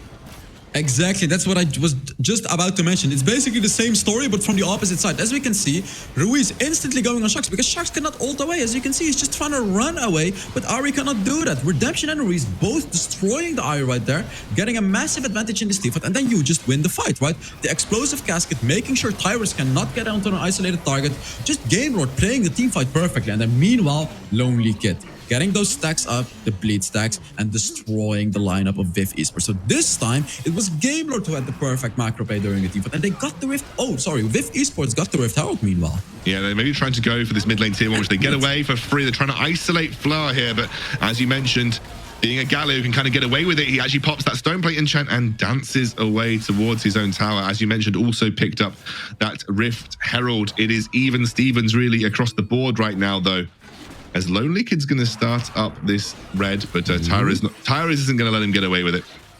Yeah, definitely. And yet again, no team is ahead. It's both teams that have the exact same gold. 33 per 3,000 gold. Both of them have a dragon, and both of them have a Rift Herald. Although VIV Esports does have a Rift Herald ready to take. And Heste... He's going to be careful. Miloop now has to use that, potentially use his Face Breaker or Haymaker to buy some time. I was really expecting him to use that a little earlier, but he timed it excellently, honestly. And Miloop gets away with the engage quite nicely. Yeah, and that's what I mean. Like, that's how you counter when Lonely Kid... Sharks! I mean, you could have used your ultimate way earlier there. Sharks uncharacteristically giving free gold over to Lonely Kid. That was a little bit of an error for Sharks. You should never, as an Ahri, be in range of getting caught. As Miloop gets picked up by Heste here, does have the support of the Galio for the time being. Won't be able to make the Face Breaker happen and pull the Alistair back into the engage. But yeah, a little awkward for Sharks. That should never happen as an Ahri. Yeah, Sharks really seems to be struggling. He should never die against the Darius, as you mentioned. He just needs to ult away. Whatever you get caught out, just ult away. It is what it is. Don't try to save your ult for too long, because then he's gonna kill you. Lonely Kid just killed him, got his ultimate reset, and he could have potentially even gone even further. Like, that's the danger of giving a free kill to a Darius like that. So very, very uncharacteristic, as Xcandro mentioned, from Sharks right there. You know, he got caught twice already, made quite a major mistake 2 times in a row already, Xcandro. Yeah. Absolutely. And GameLord just happy to let those mid lane waves crash into Redemption on the Vayne. Soaks up as much gold as physically possible. We have the next dragon spawning relatively soon. And it's still even. I mean, it's still slightly in favor of VIV, but realistically even across the board. But you just get the impression that GameLord are playing with much more confidence now. Yeah. They're playing like their old self. And that is a little worry if you're a VIV fan. Exactly. Sharks finally picking up the stasis enchant, understanding the assignment that is being put on him, right? He not only needs his ultimate to escape, he also needs the stasis enchant.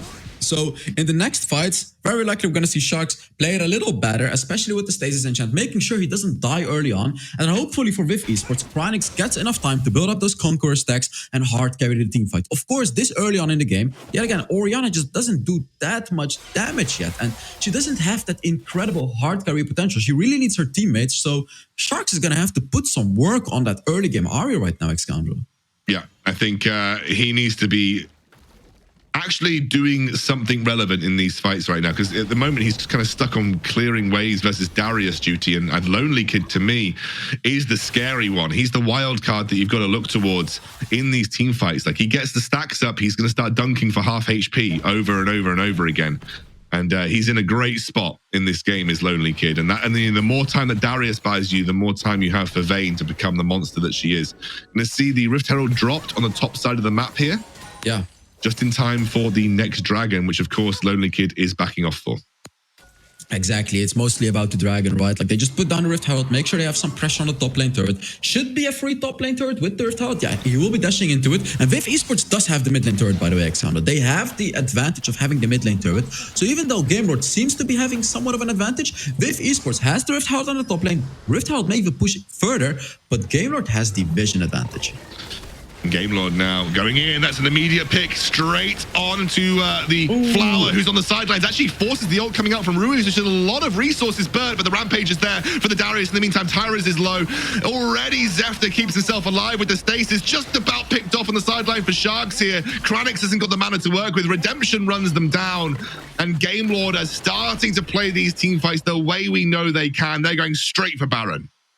They're just skipping out the dragon. They don't need to go for it. And during that team fight, which you're very likely going to get a replay of, everything that happened didn't really matter except for Lonely Kid surviving. He was playing that Darius, just picking up whoever he wanted to pick up. And GameLord may actually struggle against this Baron. But yeah, as you look into this replay, Fluor got caught out, but he had a beautiful second ability. He taunted all of them, as you can see. Beautiful, beautiful taunt. But yet again, Sharks just not doing anything. And then here, right here, I want to look at Lonely Kid right there. Look at him. Going on Tyrants, going on Millip. He's full HP. No one can do anything against him. He got a double kill already. Like, Lonely Kid is really showing what he's made of during this game right now, as he's just playing Darius perfectly.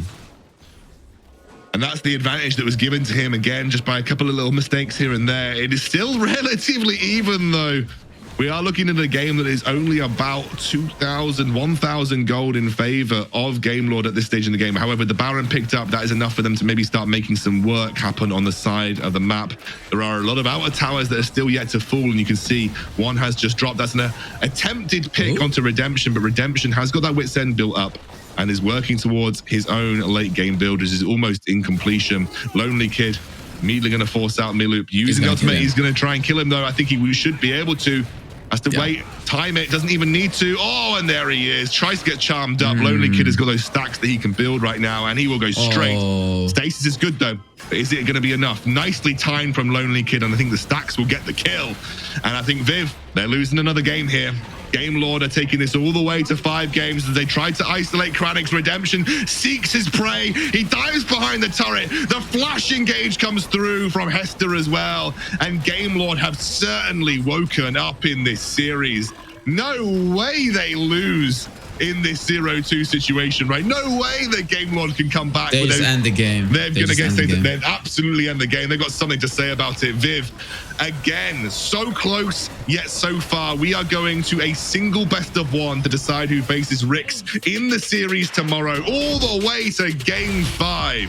Gamelord take Game 4.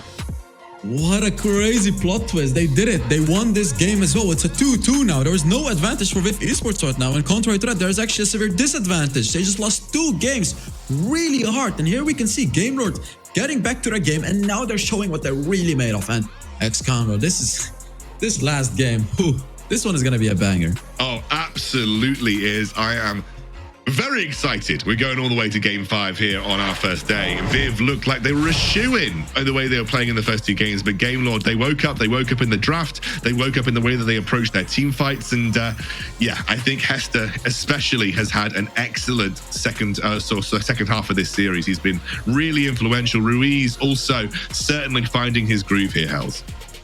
Yeah, Ruiz doing a much better job than earlier. He made that Zed work in his game. But honestly, I want to put more attention to Lonely Kid in this game because him on the Darius. He didn't even die. He didn't even die throughout this entire game. Here we can see in this team fight as well. Lonely Kid just destroying VIV Esports. Really, absolutely destroying them. Not only just destroying them, absolutely destroying them. We thought the story was going to be about Redemption on the Vayne, but honestly, it wasn't. And even though he did very well, this was a story about Lonely Kid. And this was a story about Gamelord just dominating VIV Esports again. Oh my word. How do VIV now recover? I talked about Gamelord recovering in Game 3, but when it's almost just as tilting to be that close to getting through to the final, and now being in a situation where you are even in a series with Gamelord clearly playing the better Wild Rift at this point in time as well. That Ari pick, I understand it was a denial, but it just felt like Sharks was not able to pilot that the way that we've seen him play some of the other picks in this series.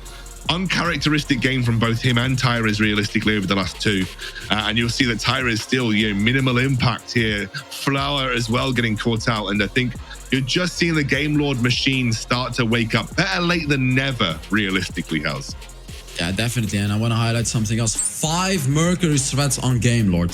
5. Sharks barely hit any charms, but if he was able to hit charms, it didn't matter anyways, because every single one from the roster of Gamelords had the Mercury sets to dodge it out. And as we can see, actually Lonely Kid dealing the most damage. So, and yeah, if we look on the side of VIV Esports, Kranix on the Orianna just unfortunately hadn't come online yet. Only dealing 8,000 damage. He needed a little bit more time to come online, right? But of course he didn't get that time because Gamelord just dominated the game with that Darius pick. And as we can see right here, actually, it wasn't that dominated. Although we both felt like the mental game and getting into the late game, it was still dominated, even though the gold graph doesn't show so.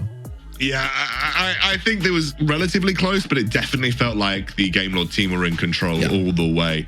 And I think now we're going into the final game of the series. It's a best of one to decide who gets through to face Rix.GG in the finals of the WREC tomorrow. Let's take a look, though, at the play of the game from that last game. And I think there were a lot of influential plays, but really felt like the tipping point was towards the later stages. So I imagine that might be one of the more influential ones. Yeah, definitely. So let's take a look at which one it is. It is the Ocean Dragon. Yeah, this was the team fight where Floor actually had a really solid second ability to taunt all of them. But Lonely Kid, look at him. 4 stacks. Wasn't able to get his reset, but it didn't matter. Like, as you can see, he got it anyways. Like, or no, sorry, he didn't even get the reset, but it didn't matter. He was so incredibly fed. He made sure he positioned correctly and was just constantly carrying out this team fight. So he showed us that you don't need an ultimate reset. You don't need to get those hammered stacks on Darius to carry the game. He can carry it without them as well. So really solid team fight by Game Lord right there. We're very likely going to be seeing more of this in the next game. Let's see. Got to reset mental, reset draft, reset everything. Game 5, Silver Scrapes. Let's go. See you soon.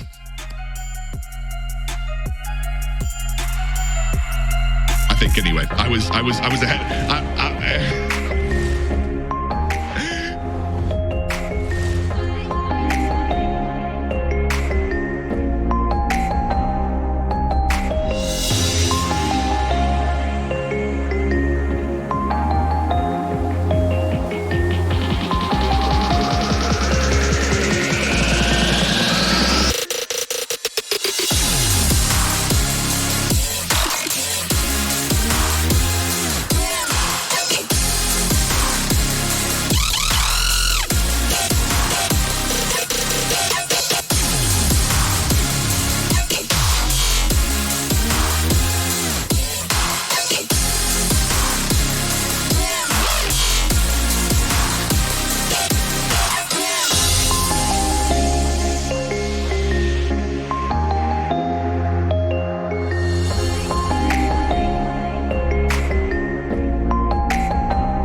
Buongiorno to all of you. Okay, we're going to be reacting to Guess the Ending. Guess the Ending number 1. Yani çalmayı mı çalışacak? Savaş dönmez burada. Or like an interesting dragon exchange. Harry Potter. I know this guy. He's top 1 Camille. Okay, option number 1, Camille steals the Drake and dies. Second option, Camille steals the Drake and survives. Camille fails the jump. And the Ziggs steals the Drake with ultimate. So number 4 is most likely. Camille gets the Drake and survives. I think Camille's going to steal the dragon, but she's probably going to die, I think. I'm gonna say Camille steals dragon and survives. Number 2. Number 2. Let's go. Yani çalmayayım mı? He does have flash. Yeah, he can do it. Okay, Drake's low. Going in. Jumping in. She steals the dragon. Is he gonna die? No, he's dying. She didn't survive. She died. Unlucky. Never mind. Vale, vamos com Brasil. Guess number 2. A gente vê, né, o Cruzeiro já dando pouquinho mais as caras, sendo pouquinho mais... Camille escapes. Camille double kills. Set kills Camille. Minion kill Camille. Wait. Uf. Minions kill Camille, va, opción 4. Me la juego. Camille escaping is most likely. I feel like Seth kills Camille because at least you can just kick her in, right? So I'm going to say that Camille will just escape. I'll trust Leonhard here, and I say that Camille escapes. I think Seth kills Camille. Leeson is gonna kick her back. Number 3 is my guess. A gente vê, né, o Cruzeiro já dando Come on, make me proud. Get out. Oh, really nice kick, actually. Hey, I told you the kick. Madre mía, ulti de Set. No. No. that kills her. Fog. Okay. Set kills Camille. And I was wrong. So wrong. Bye, Fed. 结果没有，发现位置有一点点尴尬，因为戴安娜也到了，猛大黄牌在手。 So this is the South Asia one. It's a 4v2 situation, so at this point, oh my god. Uf, aquí puede pasar de todo. Supposed to fake double kill, Diana double kill. No one dies or the blue team dies. I mean, Diana wasted her ultimate. It would be... Maybe she gets 1 kill. I'm gonna go number 3. No one dies. Twisted Fate gets a double kill?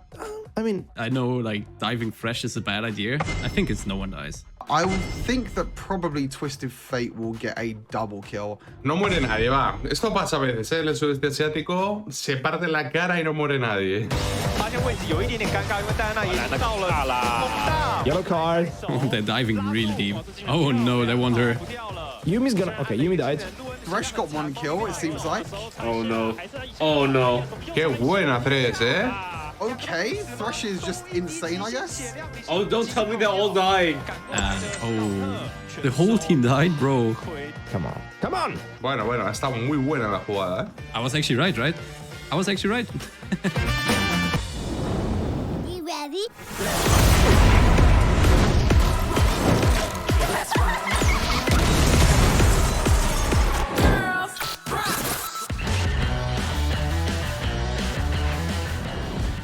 Welcome back, everybody, to the WREC. We've got 1 game left in this series. It's going Viv's way or it's going Game Lord's way. And right now, the momentum is with Game Lord. They are in reverse sweep territory. They are doing every caster's nightmare when they tweet out the 0-2 meme. They have absolutely shifted things on its head. Stress, you've been watching since the first game.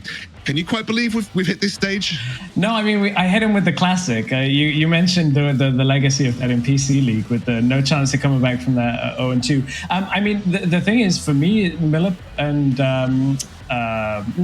Lonely Kid and Hester have kind of come into the game like we expect out of Game Lord. I know that you mentioned it in the previous game. The Camille in Game 3 was really good. Hester's getting the engages like they need, and that's the best that Game Lord look, is when those 2 players are working in the right page. That's when Game Lord are doing it. So at this point, momentum's hard to break, and Game Lord have 2 games on the bounce, and Viv are going to have to kind of like come with something very different, I think, to be able to break that top and support synergy. Feels like they have been targeting Tyrus a little in the draft, but of course we will take a little bit more a look at that when we get towards that draft phase. Let's take a listen to Carmeline, though, who's on the sidelines with some key points for our final game of the series.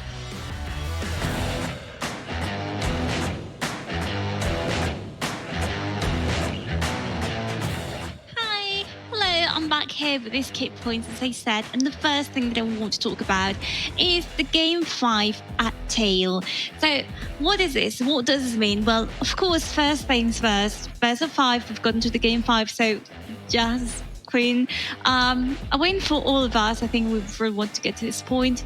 means more entertainment at the end of it all. But of course, it also means something very important, and that is Game 5 will determine everything. No matter what these teams have done in the past, if you lose this one, you're losing the entire series, you're going to the finals. So, I mean, there is that. Next thing, No Way Out, which is referring to this situation. Last game, they really struggled a lot. They were pressed by GameLord completely up to the point where they couldn't do anything but just surrender to the gameplay that GameLord wanted to impose of them. And that could clearly carry on to this game, so hopefully it won't, and they will put up a fight in this case. And lastly but not least, we need to talk about Zed, a pick that our casters didn't like in the last game, but honestly, Ruiz did a really good job at it. So I'm hoping to see more of it, more of this champion, but it's likely to be banned. So just in case, goodbye Zed, it's been nice seeing you. So that's it for now, back to the casters, have a nice game. Thank you so much, Cameline. We are heading into our final game, guaranteed final game of the series here between VIV and GameLord. Stress, you were here at the start, you're here at the end. We have a couple of tweets. This is one of yours. It's all she wrote, never fails. We're going to Game 5. And I think that's based off the tweet that you made earlier, where you said there's no way that GameLord come back from a 0-2 deficit, and they certainly have made it. And for the meme to truly live to its potential, they have to win here. And I think they're certainly with the momentum right now, which definitely helps, I think, when it comes to these long series. Yeah, and that's the thing with the draft is we've seen a couple of games where Ruiz has been focused out, and then we get a Game 4 where the Zed gets left through. And the thing is, even though, you know, we see these signature picks, the important thing is, like, it gave Ruiz a pick that he can kind of settle on. Because Game 1, he had that Valkyrie under tower that he tweeted that he was lagging about. But lag or no, that's a mistake that is uncharacteristic from a player like Ruiz. Like, we saw Game 1 and 2 look very rough there. So they really need to get him on these comfort picks. And finding a pick like Zed, the other one that I look towards that probably won't get banned would be the likes of a Fizz, that he can play in that kind of Zed matchup if he ends up in a 1v1. There's a lot there for Ruiz, and as long as that happens and the rest of the team from GameLord continue how they've been playing, I think GameLord should be able to hold this through. I think VIV have kind of been overreaching a little bit in the last couple of games. Maybe VIV have been found out a little bit. They had a couple of really, like, two really quick punches at the start, and just like, you know, Tyson Fury-esque, GameLord's gone, and now I figured out what's going on. Sorry, but, you know, if you're not into boxing, I don't blame you. I'm into combat sports, not Tyson Fury fan though, so I'll leave it at that. I'm in line. I'm in line with your thinking, but still, great box. Can't deny, great boxer. It is Olaf and it is Varus banned away here for GameLord. It is Rakan, no surprises there. Jace, which has been a pretty common ban in this series, and we're going to see the Camille as a final ban off here by VIV. I think the Camille win's important. I think Lonely Kid in Game 3 came out and did exactly what he needed to with Camille. It was locking down Tyras, locking him out of the fight, preventing him from actually having an impact. We've had Ziggs taken very quickly, and then Gragas as our first pick. So that needs to leave us, where are we at? Varus and Ziggs gone. GameLord now looking for something like an Orianna or a Corki for themselves if they want it. I don't think the Corki has been as good for redemption as it has in the past weeks, so I wouldn't mind seeing them go towards the likes of an Orianna. Ooh, they are going Vayne again. Straight away, they feel comfortable. They're going Vayne. They also know that the Gragas Galio combo that unlocks the Kha'Zix a little more in these fights is now off the table, so feeling a bit more comfortable just straight up drafting Vayne. It feels like a very, like, bold pick, especially with Vi on the table for Tyra's, usually getting banned in the second phase of those bans, but Tyra's going to get himself onto something that he's always felt comfortable on, which will be that Vi pick, and now we're going to see another slot in here for the VIV roster. It doesn't feel like this is a great Garen game, so we're probably looking at either a support pickup here, that's something that Floor is comfortable on, or maybe something to respond to the Vayne. Corki is available for Kranix, for instance. Corki's available. I wouldn't even mind if this was Team Dark playing or one of our other teams. I wouldn't even mind them looking towards something like a Seraphine Ashe bottom lane, which is like a little bit cheesy, but it just like essentially says you can't out damage us in the late game. Vayne won't be secure. We'll get a lot of crowd control, but I don't think VIV have really shown us that type of playstyle going that heavily towards utility in the bottom lane. So it's going to be the set picked up likely for support since Gragas and Vi already locked in. could obviously be top lane. Gragas does flex well, but Darius has been picked up on the side of Lonely Kid. We know that that's going to go towards the top lane of Game Lord, and now we get the bans towards bottom lane. We've already seen Varus go, Ziggs go, Orianna go. That's 3 big tier picks now with that Vayne picked up already from Game Lord. It feels like a Corki is the final ban here for Game Lord, and suddenly you've kind of put Kranix in a tough scenario. I love the Alistair ban here. I think a lot of people are expecting that Ruiz, being so comfortable on Galio, would just take the Galio for himself in mid lane. Love the Darius, by the way. You already see 3 melees. You already know there is value to be had for Darius in team fights. And so, you know, Lonely Kid was such a banger first game. Very likely going to be going into a set in Milup's set on the top side of the map. So there's a matchup that he's already comfortable in, and I think just looking pretty strong right now is the Akali ban. That is interesting to me. The Akali ban coming out from Game Lord, which does leave open something like the Corki should they want it.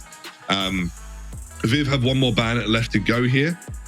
Maybe another support that could be like just an enchanter that is good, like the what would you say, like the Yuumi is a good one. Obviously there is still the Nami available. Yeah, there is also the Lulu, there is also the if you really want to go down the sort of the span of the Janna, so plenty of good enchanters still available for the Vayne.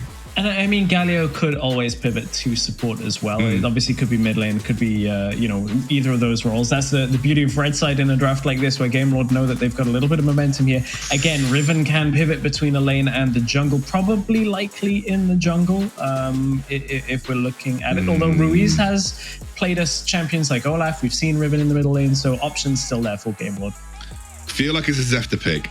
I'm not a huge fan of Riven. We're going to see a Kai'Sa from Kranix, so a little bit back to sort of traditional kind of picks here. The Lulu as well, to deny that away from the Vayne. Lulu, Kai'Sa, a great little combination as well. And the Ahri comes through. So Ruiz, Ahri, Zefta on the Riven. We have a Darius in top. And as you mentioned, it is going to be Hester on the Galio support. This is a wild draft to end things out here between these 2 teams. Yeah, and I'm looking at the Viv side of things. You have basically one gear, and that's Vi ults the Vayne. Kai'Sa comes in with the ultimate as well. You initially delete the Vayne and hope that you've got enough damage on the rest of the team fight to kind of tidy things up. There's a lot of damage threats on Game Lord though. This comp's really good at blowing up one single target and then sticking around in a fight, but when Game Lord are bringing a Darius and a Riven and an Ahri, like lots and lots of things, Vi only has 1 ultimate, so those really have to stick on, and they have to try and get redemption as far behind as possible, or this Vayne will end up scaling very well into the late game. Obviously Kai'Sa does too, but Vayne I think widely regarded as the best scaling marksman.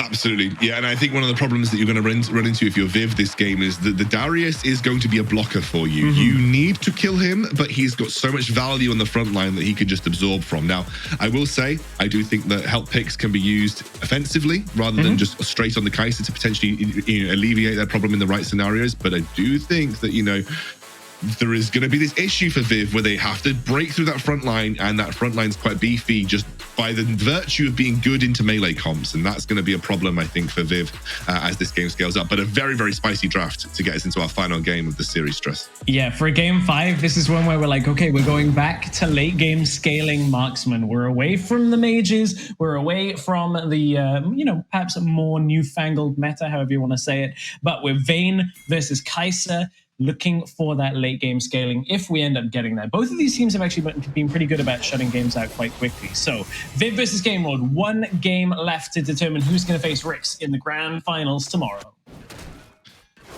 Oh my word, Milup has to make sure that he doesn't give too much away on that top side of the map. I think that's going to be an area that they've been exploited in quite frequently. It's almost 50-50. Game Lord sneaking it out by 1% right now.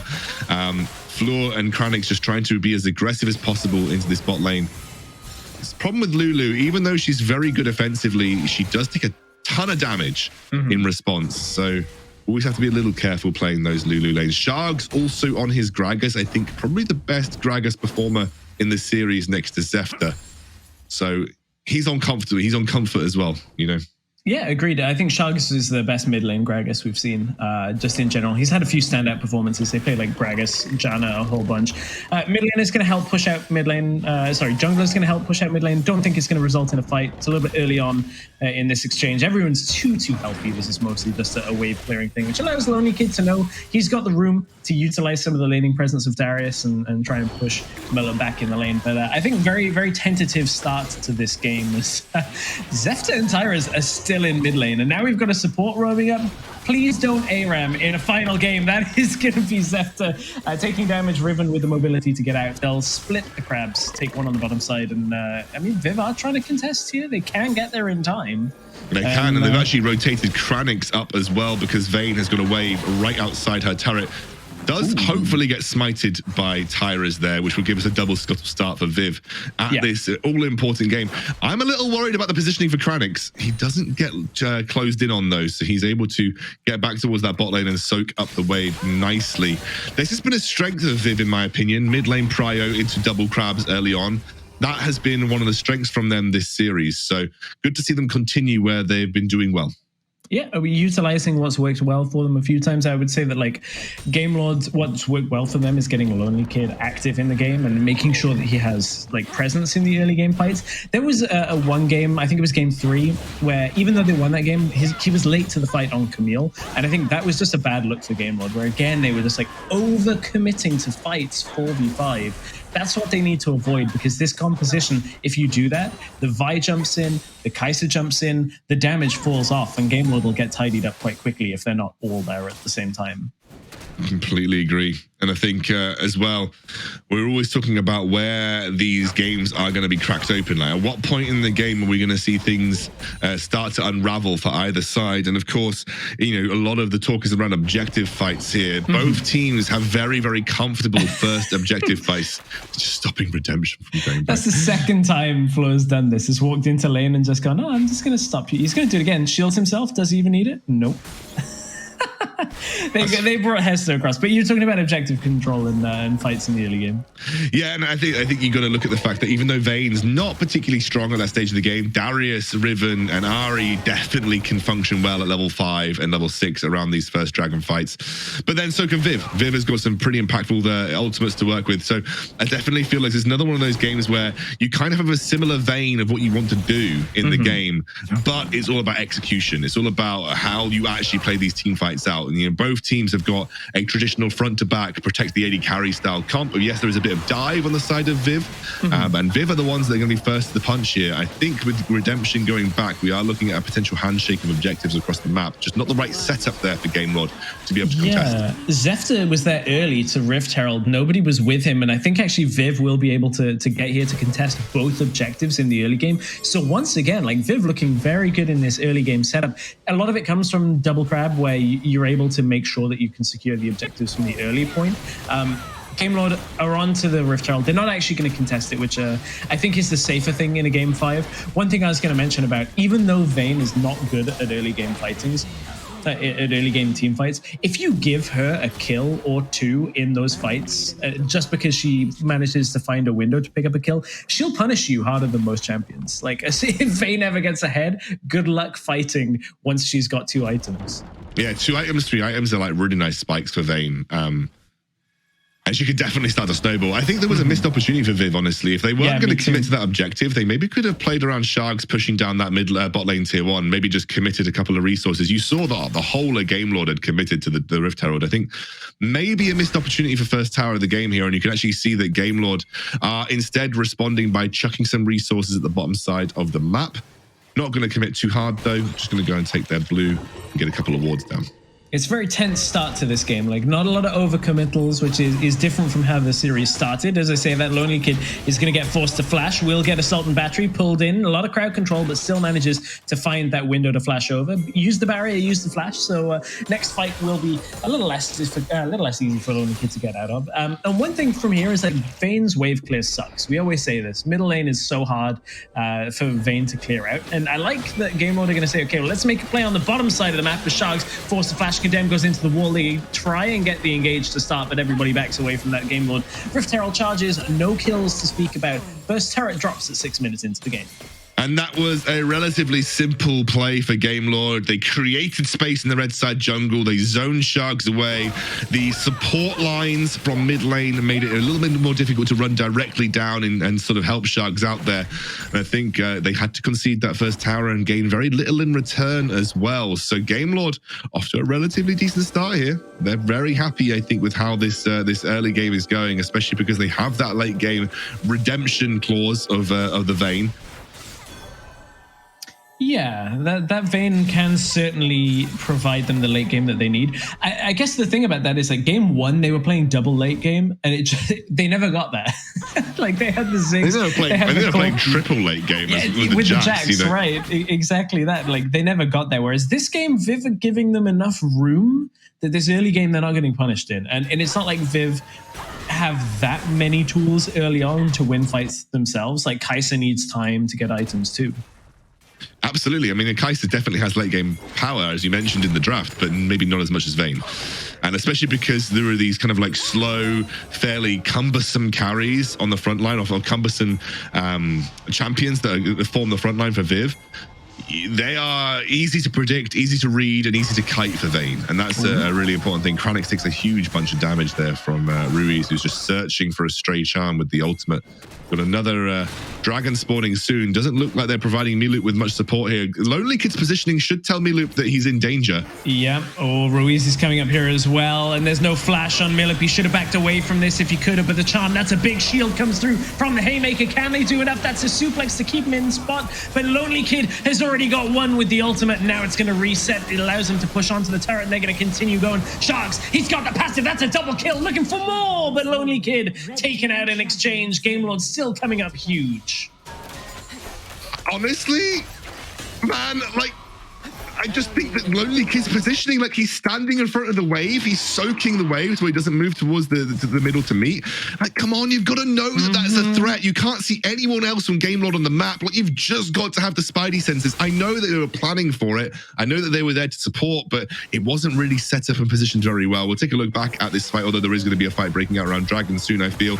Way too late to the party for the rest of the Viv roster. They jump in, they're trying to lock down someone. It's a nice ult, but they have the support, and the rest of Game Lord are there and able to manage the turret aggro to ensure they're getting out. Sharks completely whiffs the explosive cask, and Lonely Kid does what he's been doing best.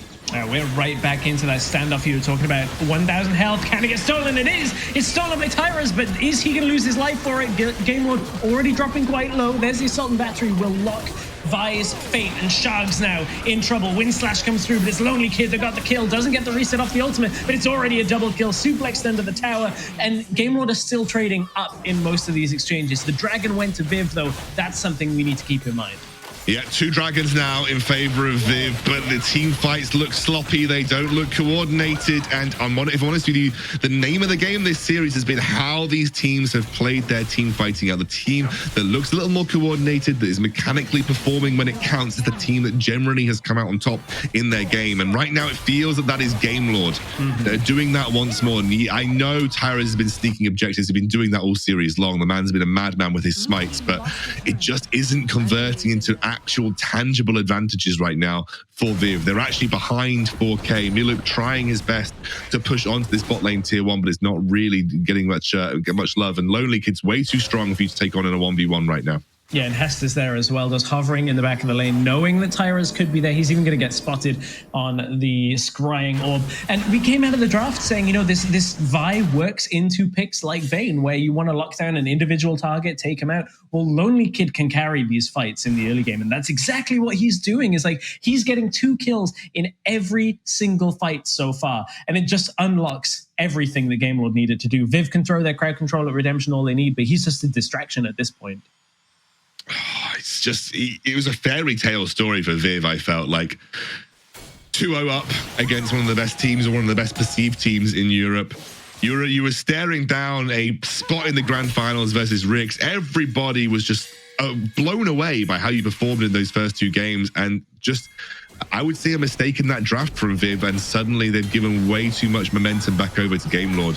Not out of it yet, but it's certainly not looking bright because this mid lane tier 1 is going to drop with this Rift Herald 2. That's more gold in the back pocket, more map pressure. Whoa. And it's another Lonely Kid attempted engage coming through. Doesn't quite work out this time round, but you can just feel the confidence from Game Lord now, Stress. Yeah, I'm so glad to see them back away from that, though, because I was about to say, you are not getting more than this one Rift Herald, and if you flip this fight, even though you're ahead, it's totally not worth it. You are getting further ahead off your lead. Has to force the flash away from the VIV jungle and top lane duo. Redemption may be in trouble, but they can't quite catch the distance. Sharks didn't feel like getting that flash. I think there were some minions just in the way of his body slam, so couldn't close the gap to punish Redemption. VIV feel a little bit like they're scrambling, but they can't hold on to a ledge at all.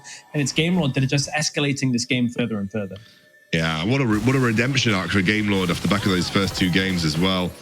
Just came in with confidence in both Game 3 and Game 4. The draft from Game 3 was great. I think VIV maybe undid themselves a little bit in some of their picks. I mean, Tyrus' Lee Sin left a lot to be desired. But Hester got his hands on an all-important Rakan, which gave them that momentum to get back into the series. And then this time, I think the last 2 games, it really has been all about Lonely Kid and his Darius. It's happening again here. Redemption takes a lot of damage from Sharks. And Kranix is going to get that, I think it's Praise Seeker from Kai'Sa. Now, the important thing to note about that interaction is it will give True Vision onto Vayne. So the later in these team fights, if you can get one of those to land, it means you can't stealth their way away. It's one of the frustrating things about playing against Kai'Sa. But that being said, it has to hit. Like it's not exactly a difficult the easiest skill thing shot to hit, hit. even when they're not surrounded by their entire team. So, regardless, we have another dragon spawning soon here. The very forward position from Game Lord, but they don't have Lonely Kid, so they do have to be a little careful. I feel like without Lonely Kid, they're a little weaker when it comes to these team fights. I think both games, it's really felt like Lonely Kid has been the unlocking factor for some of these team fights. He is close enough now that this is Game Lord with a full 5-person stack here around mid lane, just like VIV have as well. But the thing is, where do VIV put their crowd control? Because they're the ones that have to engage with this composition. Game Lord are fine, never engaging off this comp, considering how far ahead they are. And that just means they can play defensive. Hester's going to come and give himself a flank to start. And Millip actually goes aggressive onto him as VIV, there's the charm, he's going to land, and that's damage coming out. In comes Hester into the fight, and it's going to break things up. Tyrus is caught 1 versus 4, but the same is happening on the other side as the stasis has been used by Zephyr. It's going to be a trade of the junglers, but the dragon has already gone down, and the apprehend may very well seal the fate of VIV. It's the exchange, yet another kill going over to Game Lord. No junglers means no Baron, but the dragon does go to Game Lord. And that is again another little win for Game Lord, just chipping away at VIV every single time they come to blows. It'll be Millip chasing into Ruiz here. Ruiz forced a flash, but Redemption and Hest will chase him down. They're going to have that condemn available, plenty of balls to work with. All too easy, although Kranix goes into the backline, tries to find Ruiz, does get the charm to land, forces the stasis. They already have vision in the book, and Kranix gets lined up for a double kill. This is not what you want to give a Vayne. It's 2 kills already as the 3rd one comes through. Redemption says, this has all been about Lonely Kid. Well, time for me to carry. I've got the late game. And I think at this point, Game Lord finding the inevitable. It'll be Lonely Kid just overextending slightly. Nice use, but he just about drops, tries to flash across the wall here. Might. No, I think he's going to go down. He will. It'll go the way of Floor, but in the meantime, it bought a lot of time for a Baron. One more shout out to Jinko before we're done from where that Vayne positioning was for Redemption. This was the fight that started it all. Goodness gracious. Well, you can see it was jungler for jungler in terms of distracting and trying to buy time. And actually, this goes well in favor, as you mentioned, during the fight of Game Lord, as they're able to immediately keep the dragon in aggro and turn straight back onto it. And Lonely Kid with a very aptly timed apprehend to get another little sweet kill on top. That was very easily converted into that crazy fight in the jungle where Vayne is going to thrive with plenty of walls to find condemns. And I've got to say, Redemption with a couple of flashy plays, no pun intended, because it was nice with the flash. And I think at this point, Game Lord are well in control, almost 10k gold in the red, or either in the black. And I think they are going to be probably very cleanly pushing this game to its foregone conclusion. VIV haven't looked the same since they kind of dropped the ball in the 3rd game, and Game Lord have seemingly awoken and found their pace. Yeah, it feels like the fact that we got a 3-item Vayne, 3 items past it, Darius, like there's so much threat on the side of Game Lord that I don't know Viv have enough to tidy everything up, because even if they get 1 or 2 kills, we've seen they just get cleaned up by the rest of the team. Hester is going to try and use the taunts at least to break Viv apart in the top side. They're buying time for Lonely Kid, and this is the macro game kicking in now. Is Lonely Kid, they know he just pushes bottom lane at the same time. Once he draws people in, then they'll push top lane. Exactly. Just going to sort of slowly paint by numbers, Ruiz. Explosive Cask is going to force out a stasis, but the turret has already fallen. They don't have the protection here, and in comes Galio just from a short distance to make sure he splits the fight further. And this is the problem, is Viv are just getting hit by Game Lord's wallets at this point. Millip had to commit down to the bottom side. That allows Lonely Kid to join the team on the top side.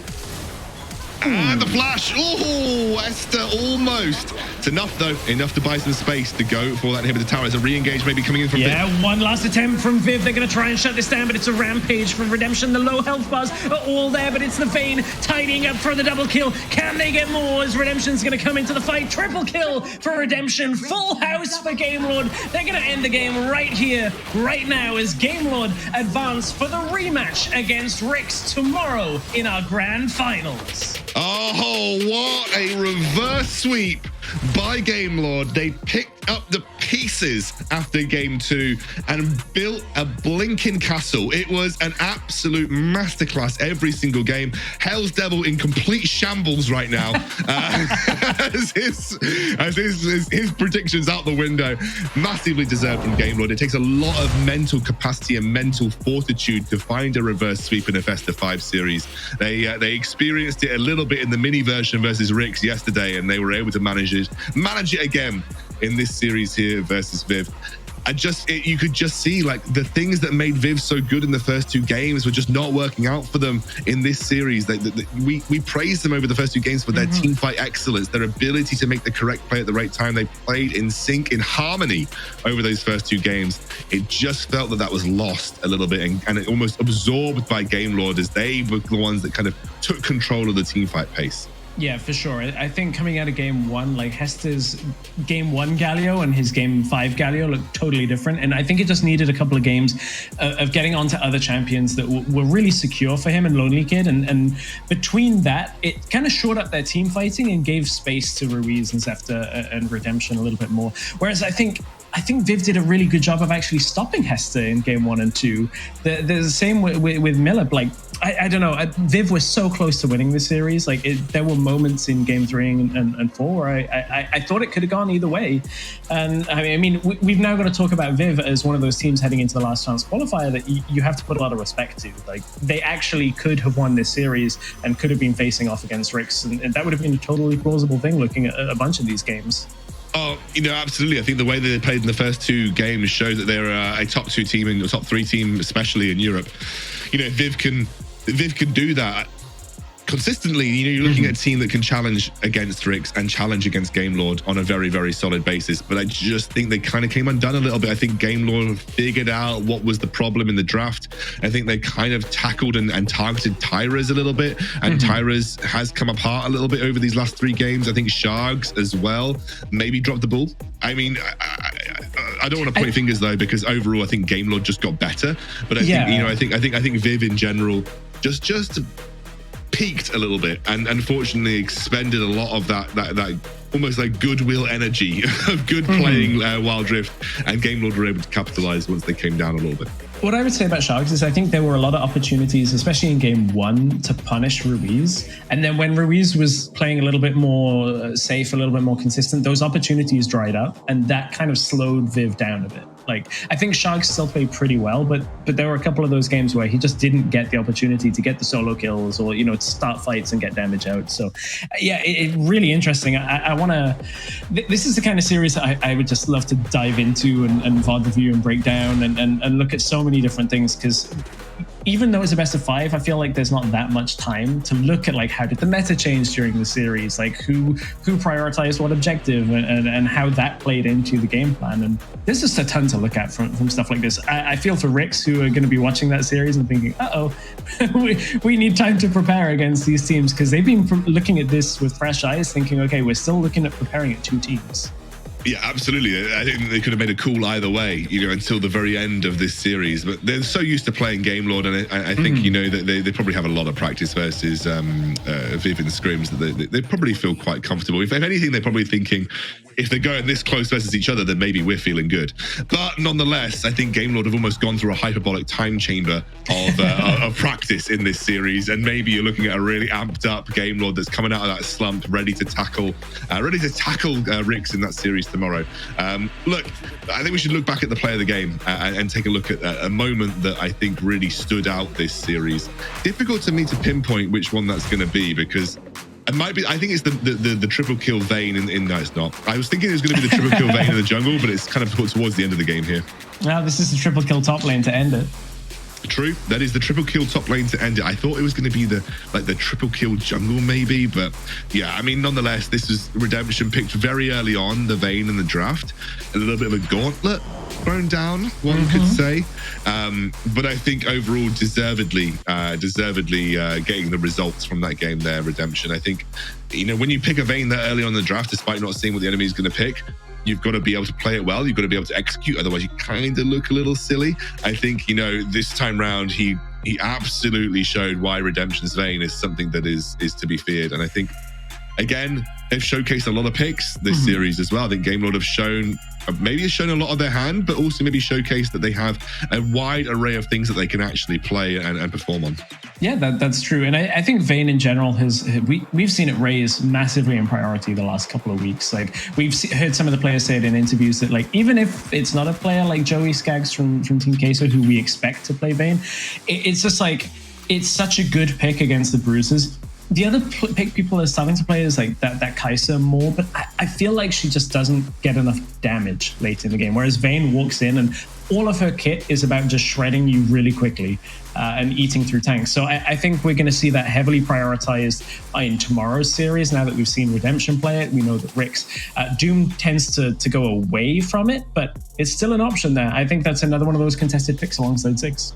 I think Doom has like a champion pool that can do relatively well into something like a Vayne. Like, he's also like a guy who would like randomly pick up the Draven, for instance, So I think it's going to be a really interesting showdown tomorrow again. I think in the best of 5 as well. You love to see a best of 5. Let's take a look at the MVP of that series. I think there are 2 names in my mind that stand out from Game Lord.